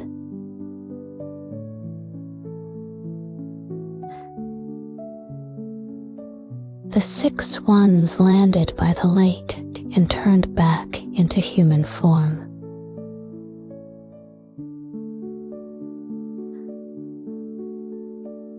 Elisa ran over happily to hug them. Her brothers told her that they could only turn back a human form for a short 15 minutes every day.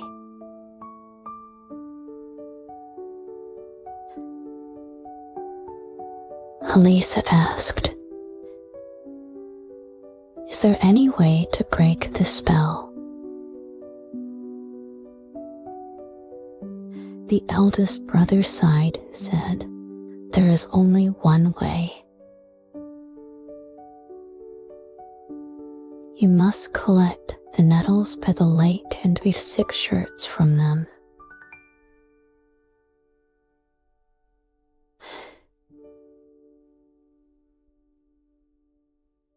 But during the weaving, you must not speak a word, or we will never be able to turn back."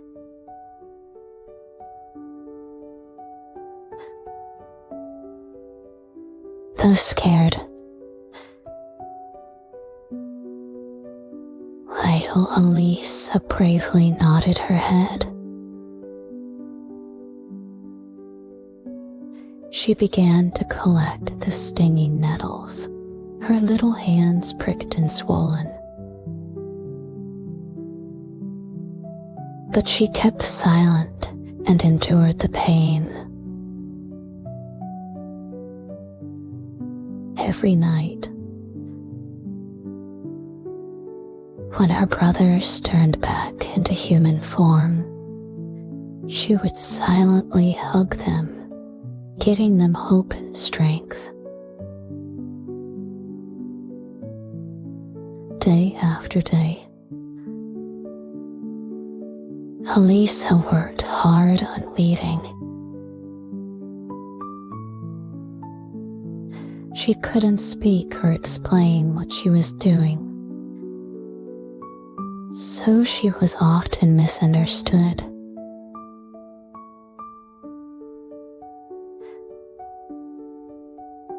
Sometimes villagers thought she was a mute or a witch, pointing at her.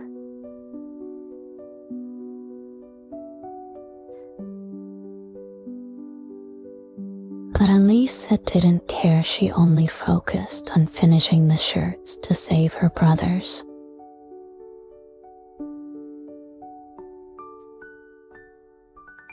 As time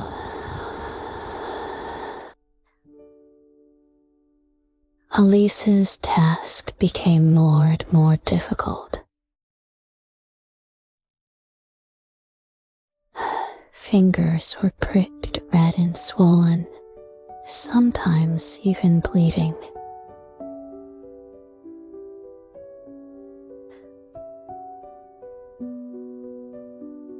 But every time she saw her brother's hopeful eyes, she felt a warm current flowing into her heart, giving her the strength to keep going.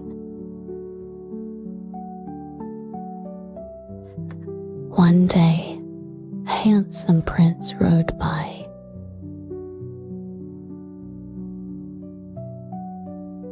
He was deeply attracted by Elise's beauty and concentration, came to see her every day. Although Elisa couldn't speak, the gentleness and strength in her eyes touched the prince's heart. The prince wanted to help Elisa,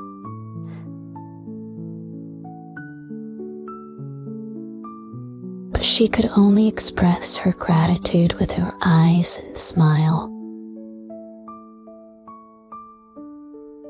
Sometimes, when Elisa cried from exhaustion and pain, the prince would gently wipe away her tears and give her a warm hug.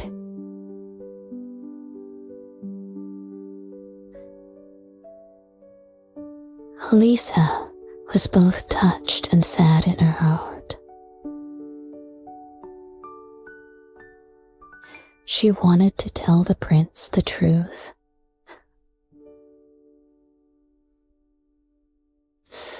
Why she was doing this, and why she couldn't speak. But for her brothers, she had to remain silent. Every night, Elisa would secretly go to the lakeside and watch her brothers briefly turn back into human form. She would tell them with her eyes how much she missed and loved them. Her brothers would also encourage her with hugs and gentle words.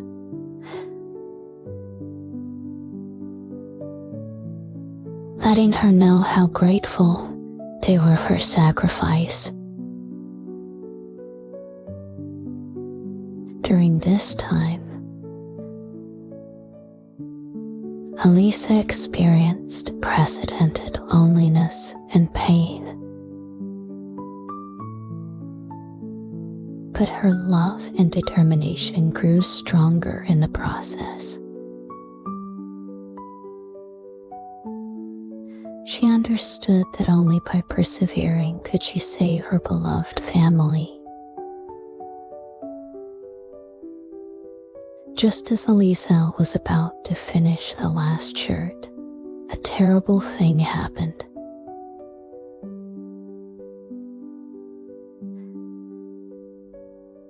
The evil queen discovered Elisa's whereabouts and angrily came to the village,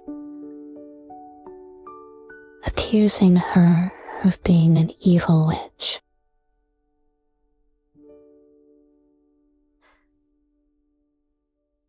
The villagers were deceived by the queen's lies and decided to burn Elisa at the stake.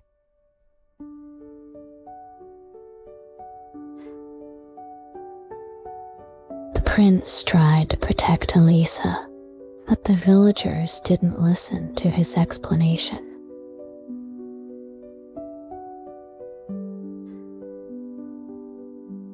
Elisa was taken to the square, about to be set on fire. She was filled with fear, but more worried about her brothers. If she spoke for help now, her brothers would never turn back. At this critical moment, 6 white swans suddenly appeared in the sky.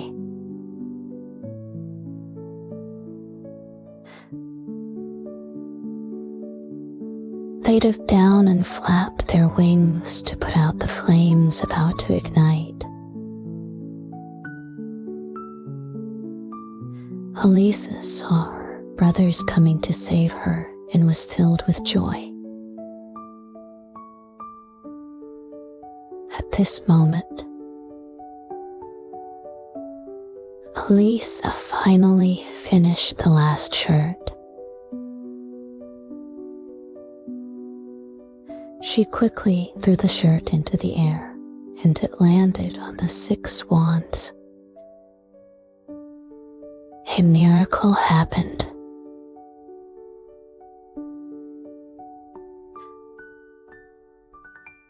The swans turned back into handsome princes. The villagers were astonished when they saw this.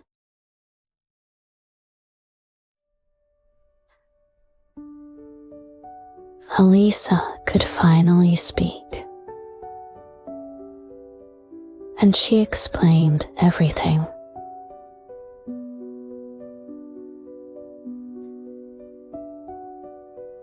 People and understood how brave and kind she was.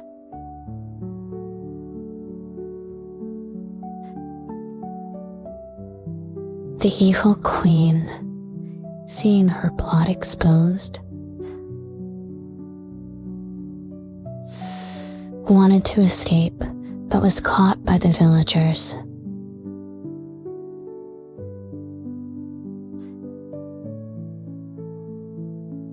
The king arrived soon and punished the evil queen, feeling very sorry for misunderstanding Elisa.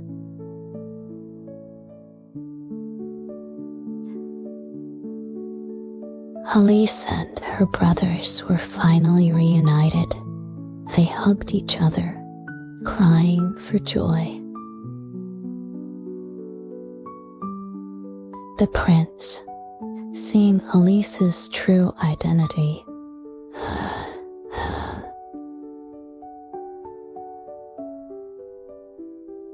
he proposed to Elisa, and she happily accepted. Dear little friends, how do you feel after hearing this story?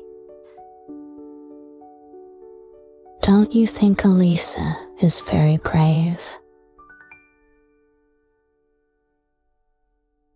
She endured so much pain to save her brothers but couldn't say a word. Can you imagine how sad that was? What would you do if you were Elisa? Would you be willing to pay so much for your family, like her? Sometimes we also face difficulties and may feel scared or lonely.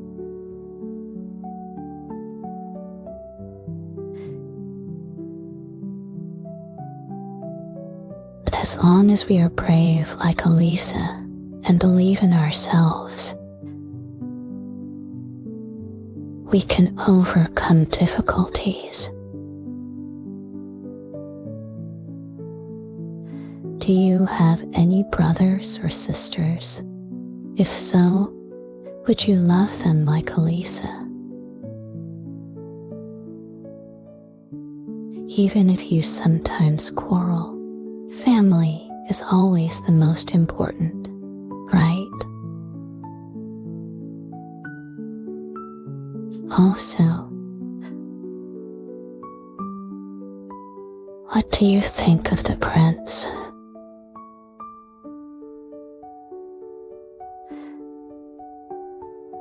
He didn't know what Elisa was doing but still accompanied and helped her.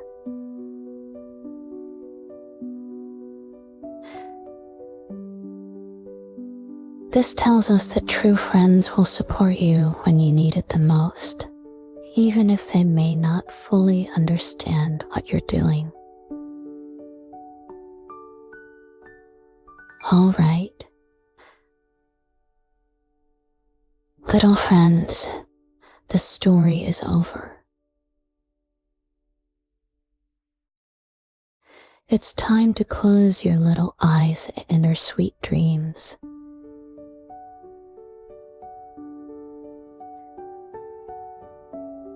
Imagine you are lying in a soft bed, as comfortable as Elisa was with the prince in the castle. Your blanket is warm.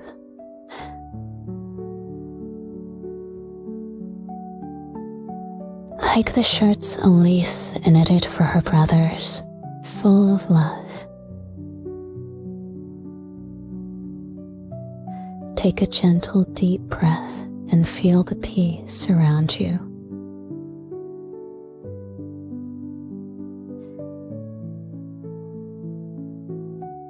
Maybe you can hear the swans' calls coming from the distance. That's Elise's brother saying goodnight to you. Close your eyes, and you might see the beautiful lake.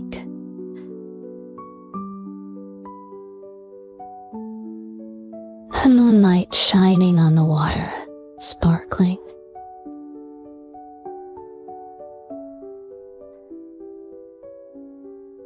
Elise and her brothers are walking by the lakeside, smiling at you, whispering, "Good night, sweet dreams." Let your body slowly relax, starting from your toes to the top of your head. Imagine a warm magic wrapping around you, just like in the story, slowly taking you into dreamland. In this wonderful dream, you can have an adventure with Elisa or ride a horse with the prince. Remember, no matter what difficulties you encounter, you are a brave little hero. Good night, dear little friends. May your dreams be as wonderful as this story. And when you wake up tomorrow, you will be even braver and kinder. Hope you enjoyed our magical journey. Before you drift off to sleep, don't forget to subscribe to For You Kids to ensure you never miss a story. Good night, little ones. Sweet dreams.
Welcome to the magical world of For You Kids.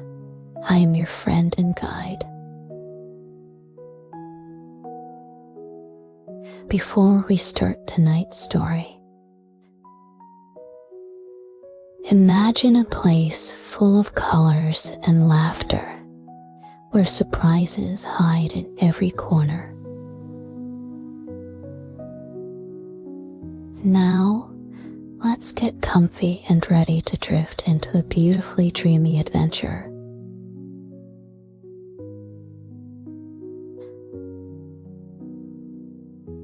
A wolf and 7 little goats. Good evening, dear little friends.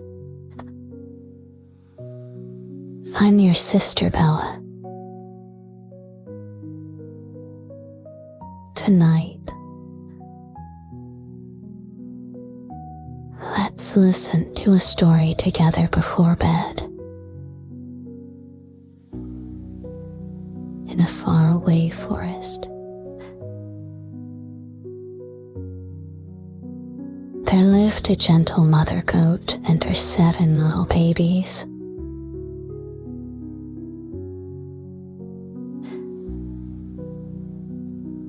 These little goats had soft wool and bright eyes,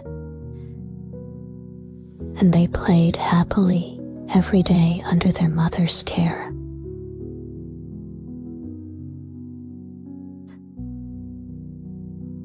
But in the forest, there was a sly big bad wolf who always wanted to catch these little goats to eat.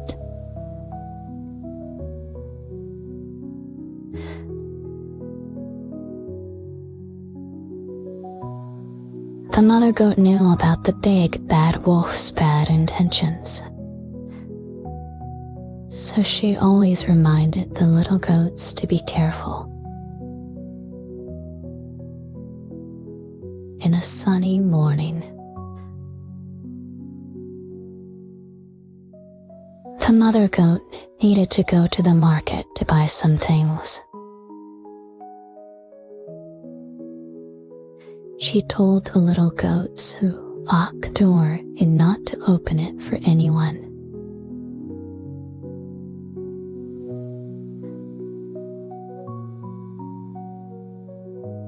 The little goats promised to do as she said. But after the mother goat left,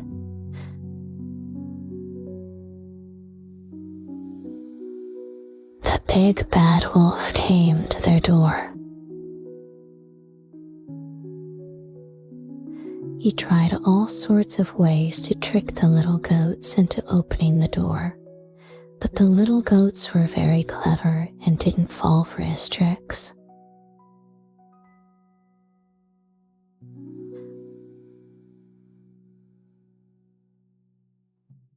The big bad wolf got angry and thought of a bad idea.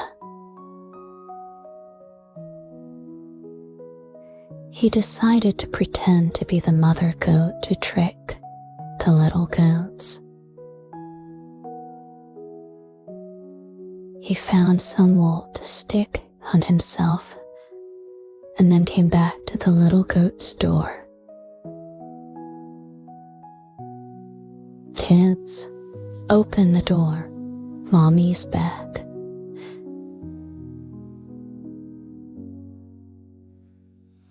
The big bad wolf used a gentle voice to call out.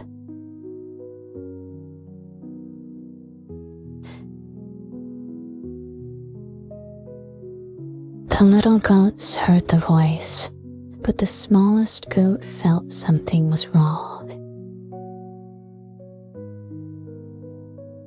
He told his brothers and sisters, "That's not Mommy. Mommy's voice isn't like that."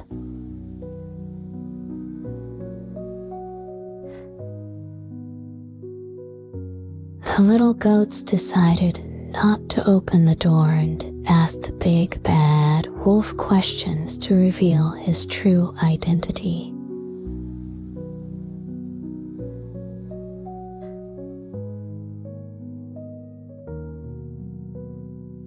big bad wolf couldn't answer and had to leave angrily.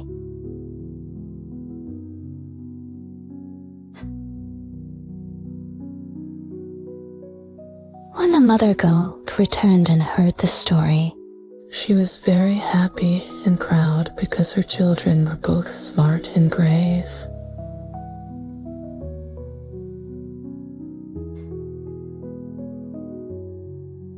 This story tells us that even in the face of danger, we should be like the little goats, staying alert and using our intelligence.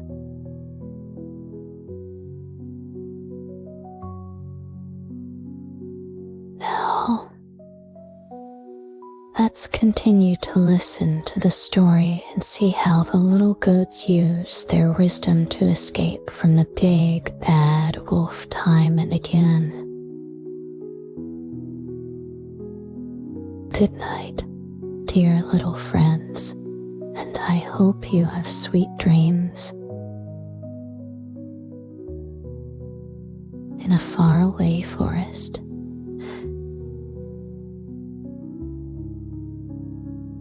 lived a very clever mother goat and her 7 cute baby goats.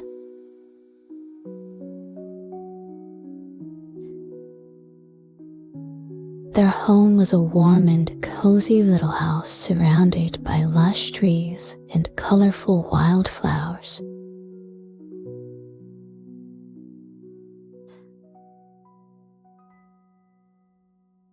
The mother goat loved her children very much. Every day, she told them interesting stories about the forest, taught them to recognize different plants and animals, and how to avoid dangers in the forest.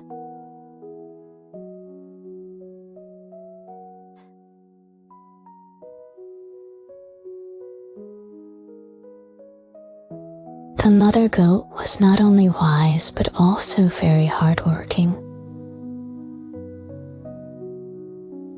Every morning, she woke up early and took her children to forage for food in the forest, telling them which foods were safe and which were poisonous. Under her guidance, the little goats learned many survival skills.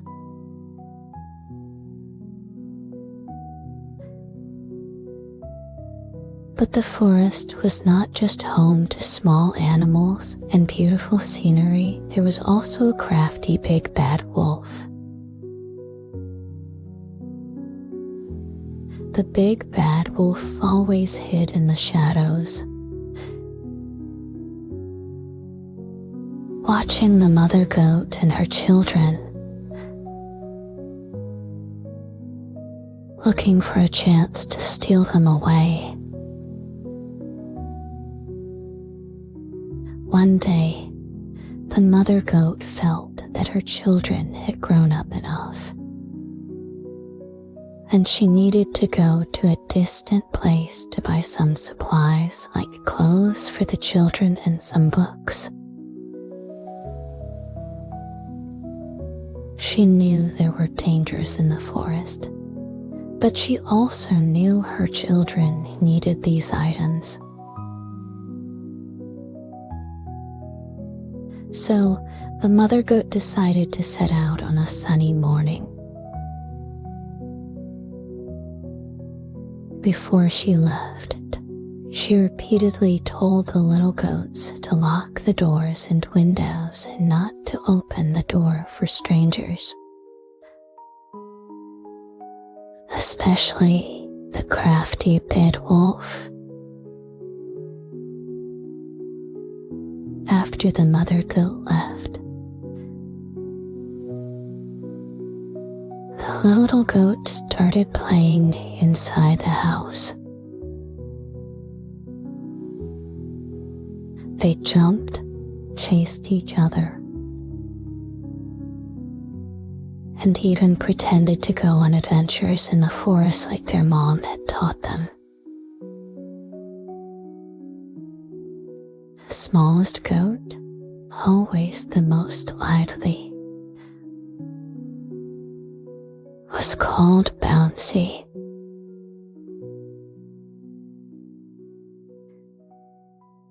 He always came up with new games to entertain everyone.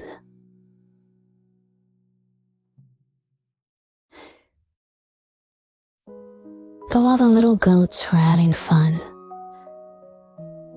strange noise came from the forest.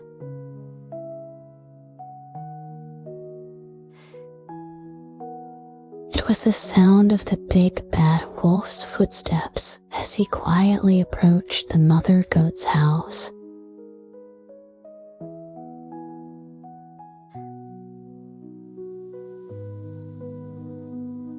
The big bad wolf's eyes gleamed with cunning as he knew the mother goat wasn't home. And it was his best chance.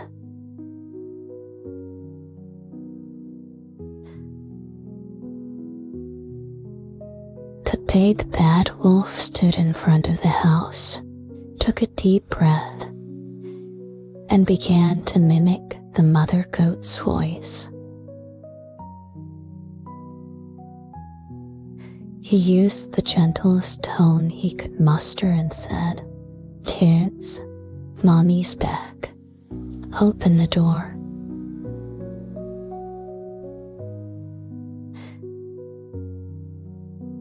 The little goats heard the voice, stopped playing, and gathered in front of the door. They looked at each other, full of doubt. "Mommy, is that you?" the little goats asked.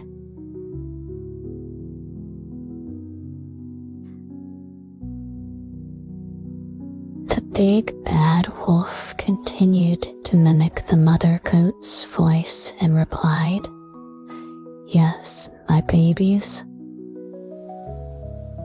It's Mommy." But the little goats didn't immediately open the door.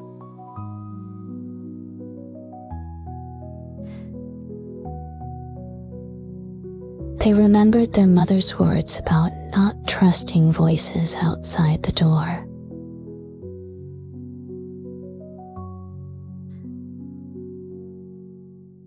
The little goat started asking the big bad wolf questions to confirm his identity.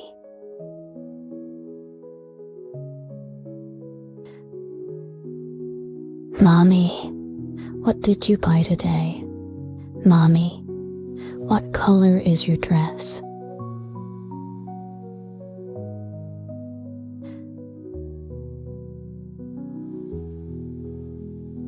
The big bad wolf was caught off guard.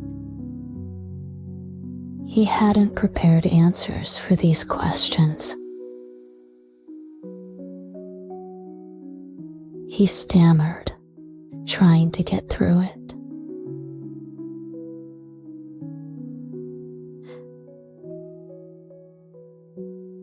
The little goats felt something was wrong and decided not to open the door. The smallest goat, Pouncy, said, "That's not Mommy. Mommy's voice isn't like that."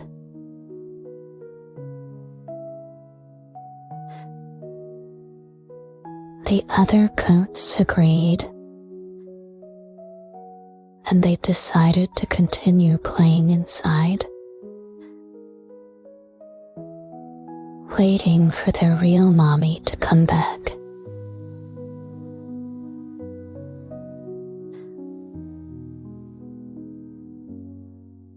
The big bad wolf felt very frustrated, knowing his plan had failed. He quietly left the house and vowed he wouldn't give up The little goats sat around a warm fireplace.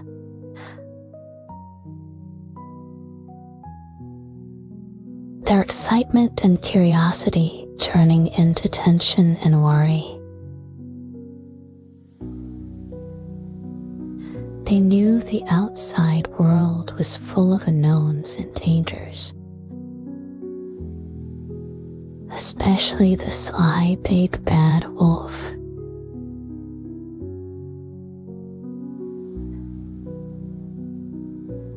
But the little goats didn't let fear overwhelm them.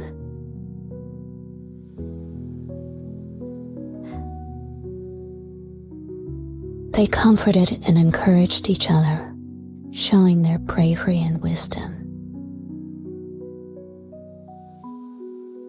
The oldest goat, called Smarty, was always able to come up with solutions to problems. He told his siblings, "Don't be afraid. Mommy will be back soon."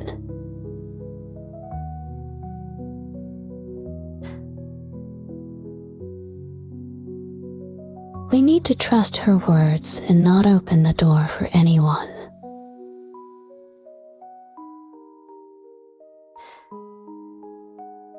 The other little goats felt much more at ease after hearing Smarty's words. Just then, strange sounds came from outside the house.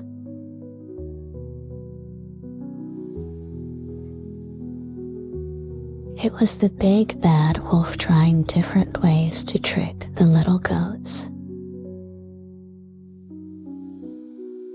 First, he mimicked the mother goat's voice, then pretended to be a delivery person and even acted as a lost traveler.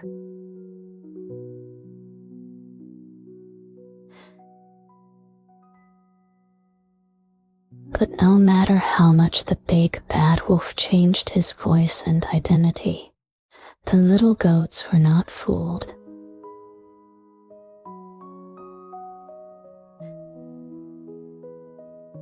They firmly believed that their real mommy would come back in a familiar way.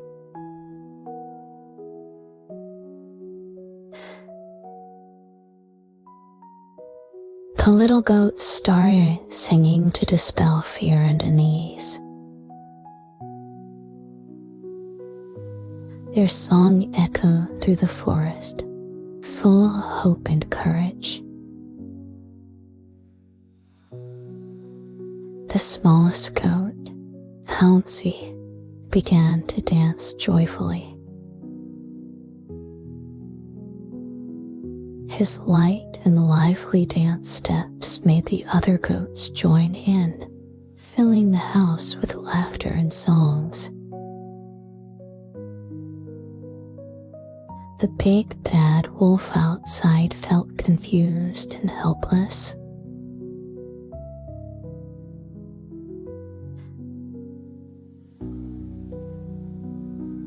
That big bad wolf wandered outside for a long time, trying to find a way into the house. But each time, the little goats cleverly foiled his attempts. He became frustrated, but his heart was still full of greed and malice. He decided to leave for now. But he secretly vowed he wouldn't give up and would find a chance to catch the little goats. Meanwhile, the little goats kept singing and dancing inside the house.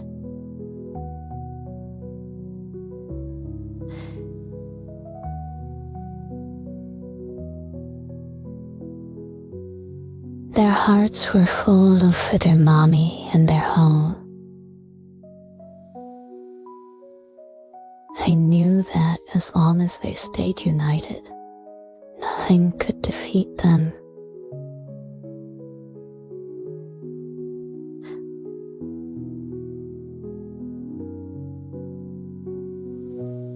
They believed that no matter how dangerous the outside world was, as long as they had love, they had the strength to face anything. As the night fell, the sounds in the forest became more mysterious.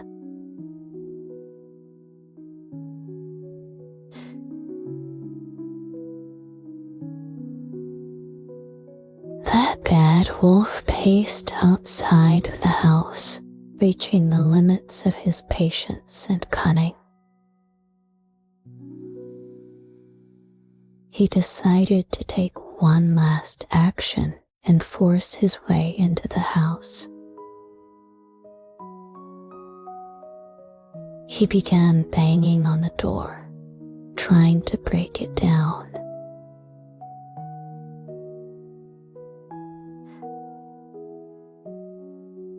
The little goats heard the banging sound and immediately stopped singing and dancing.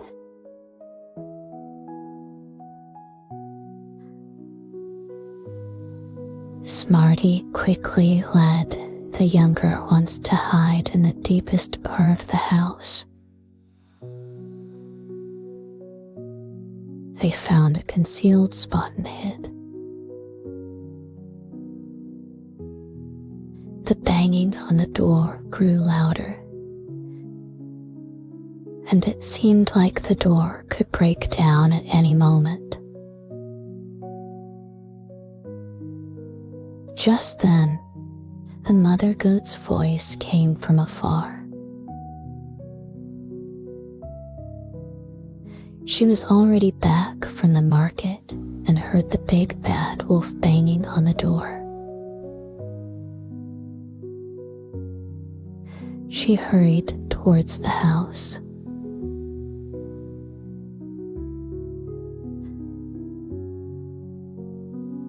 The mother goat used all her strength to push the big bad wolf away and protect her children.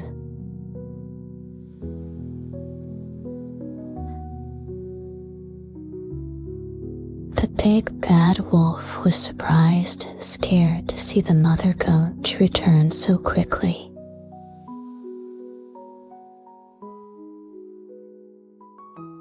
He hadn't expected the mother goat to come back so soon, and he knew his plan had completely failed. The mother goat, with her strength and wisdom, successfully protected her children, preventing the bad wolf from succeeding.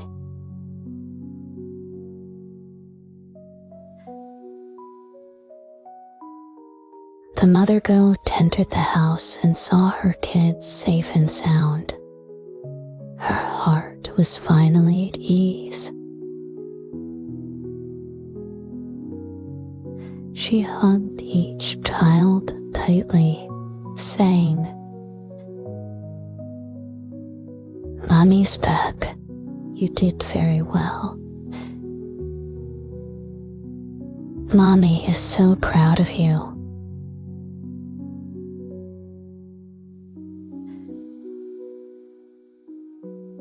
The little goats hugged their mommy tightly too, their hearts filled with happiness and safety.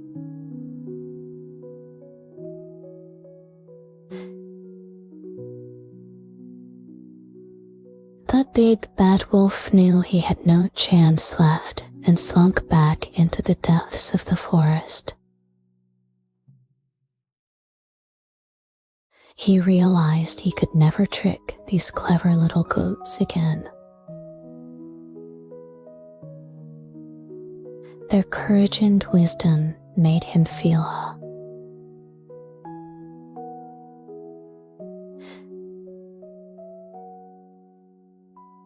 Mother goat and the little goats were together again, their home filled with warmth and love.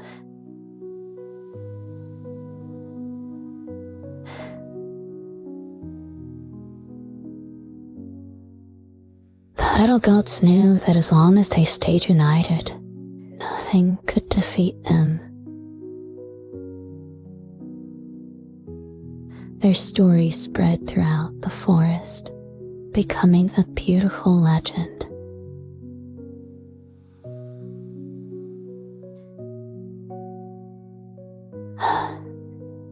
And the big bad wolf learned a lesson from his failure. True strength comes from love and wisdom, not from deceit and violence. Dear little friends, don't you think the little goats are very brave and smart?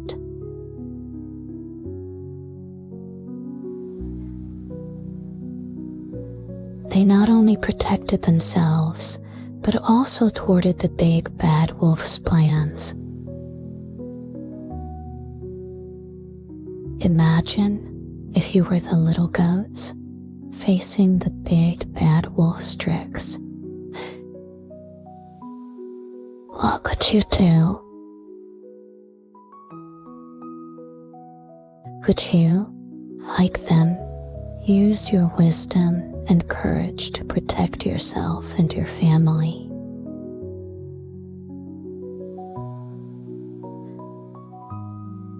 The story of the little goats tells us that no matter what difficulties we face, if we stay calm and use our intelligence, we can find solutions.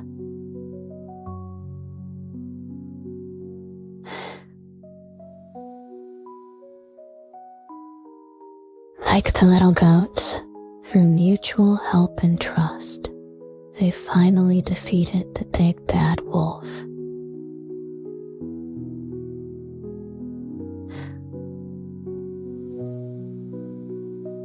What an inspiring and encouraging story.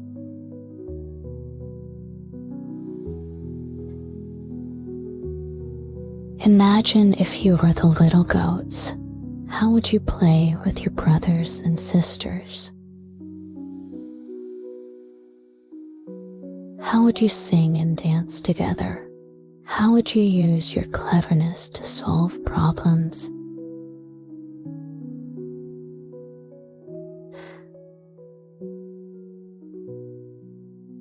Let's imagine together what your story would be like.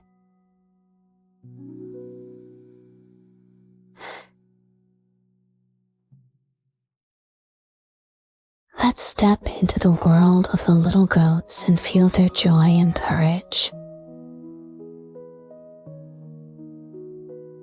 Night falls. The little animals in the forest are getting ready for bed. The little goats in their mommy's arms. Listen to her softly telling bedtime stories, feeling extremely safe and comfortable.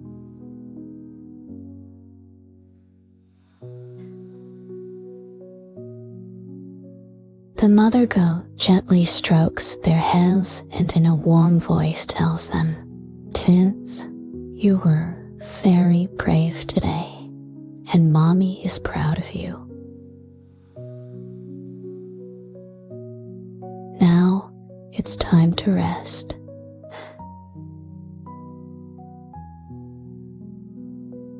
Let's continue our adventures in our dreams.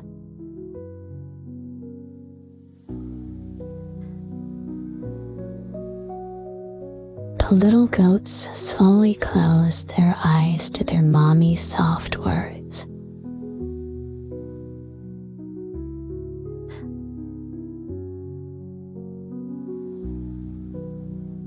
They know that no matter how noisy the outside world is, as long as they have their mommy by their side, there's nothing to fear.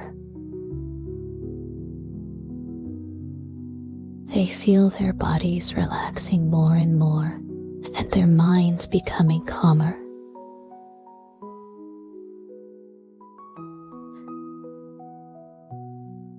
The mother goat gently blows out the candle by the fireplace,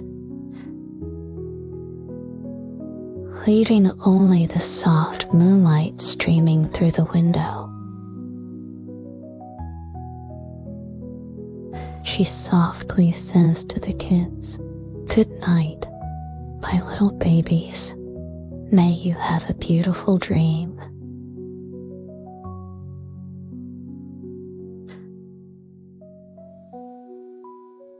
The little goats, under their mommy's goodnight wish, slowly drift into sweet dreams.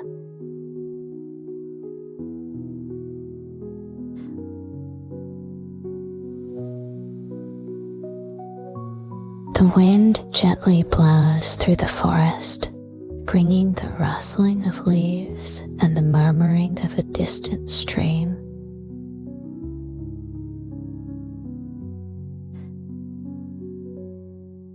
These sounds accompany the little goats' breathing, becoming their lullaby for the night.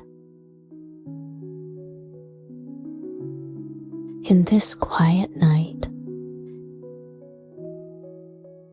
the little goats and their mommy enjoy this warm and beautiful moment together. Dear little friends, it's also time for you to go to sleep. Close your eyes, relax your body, and imagine you're lying in a warm little bed, surrounded by love and safety.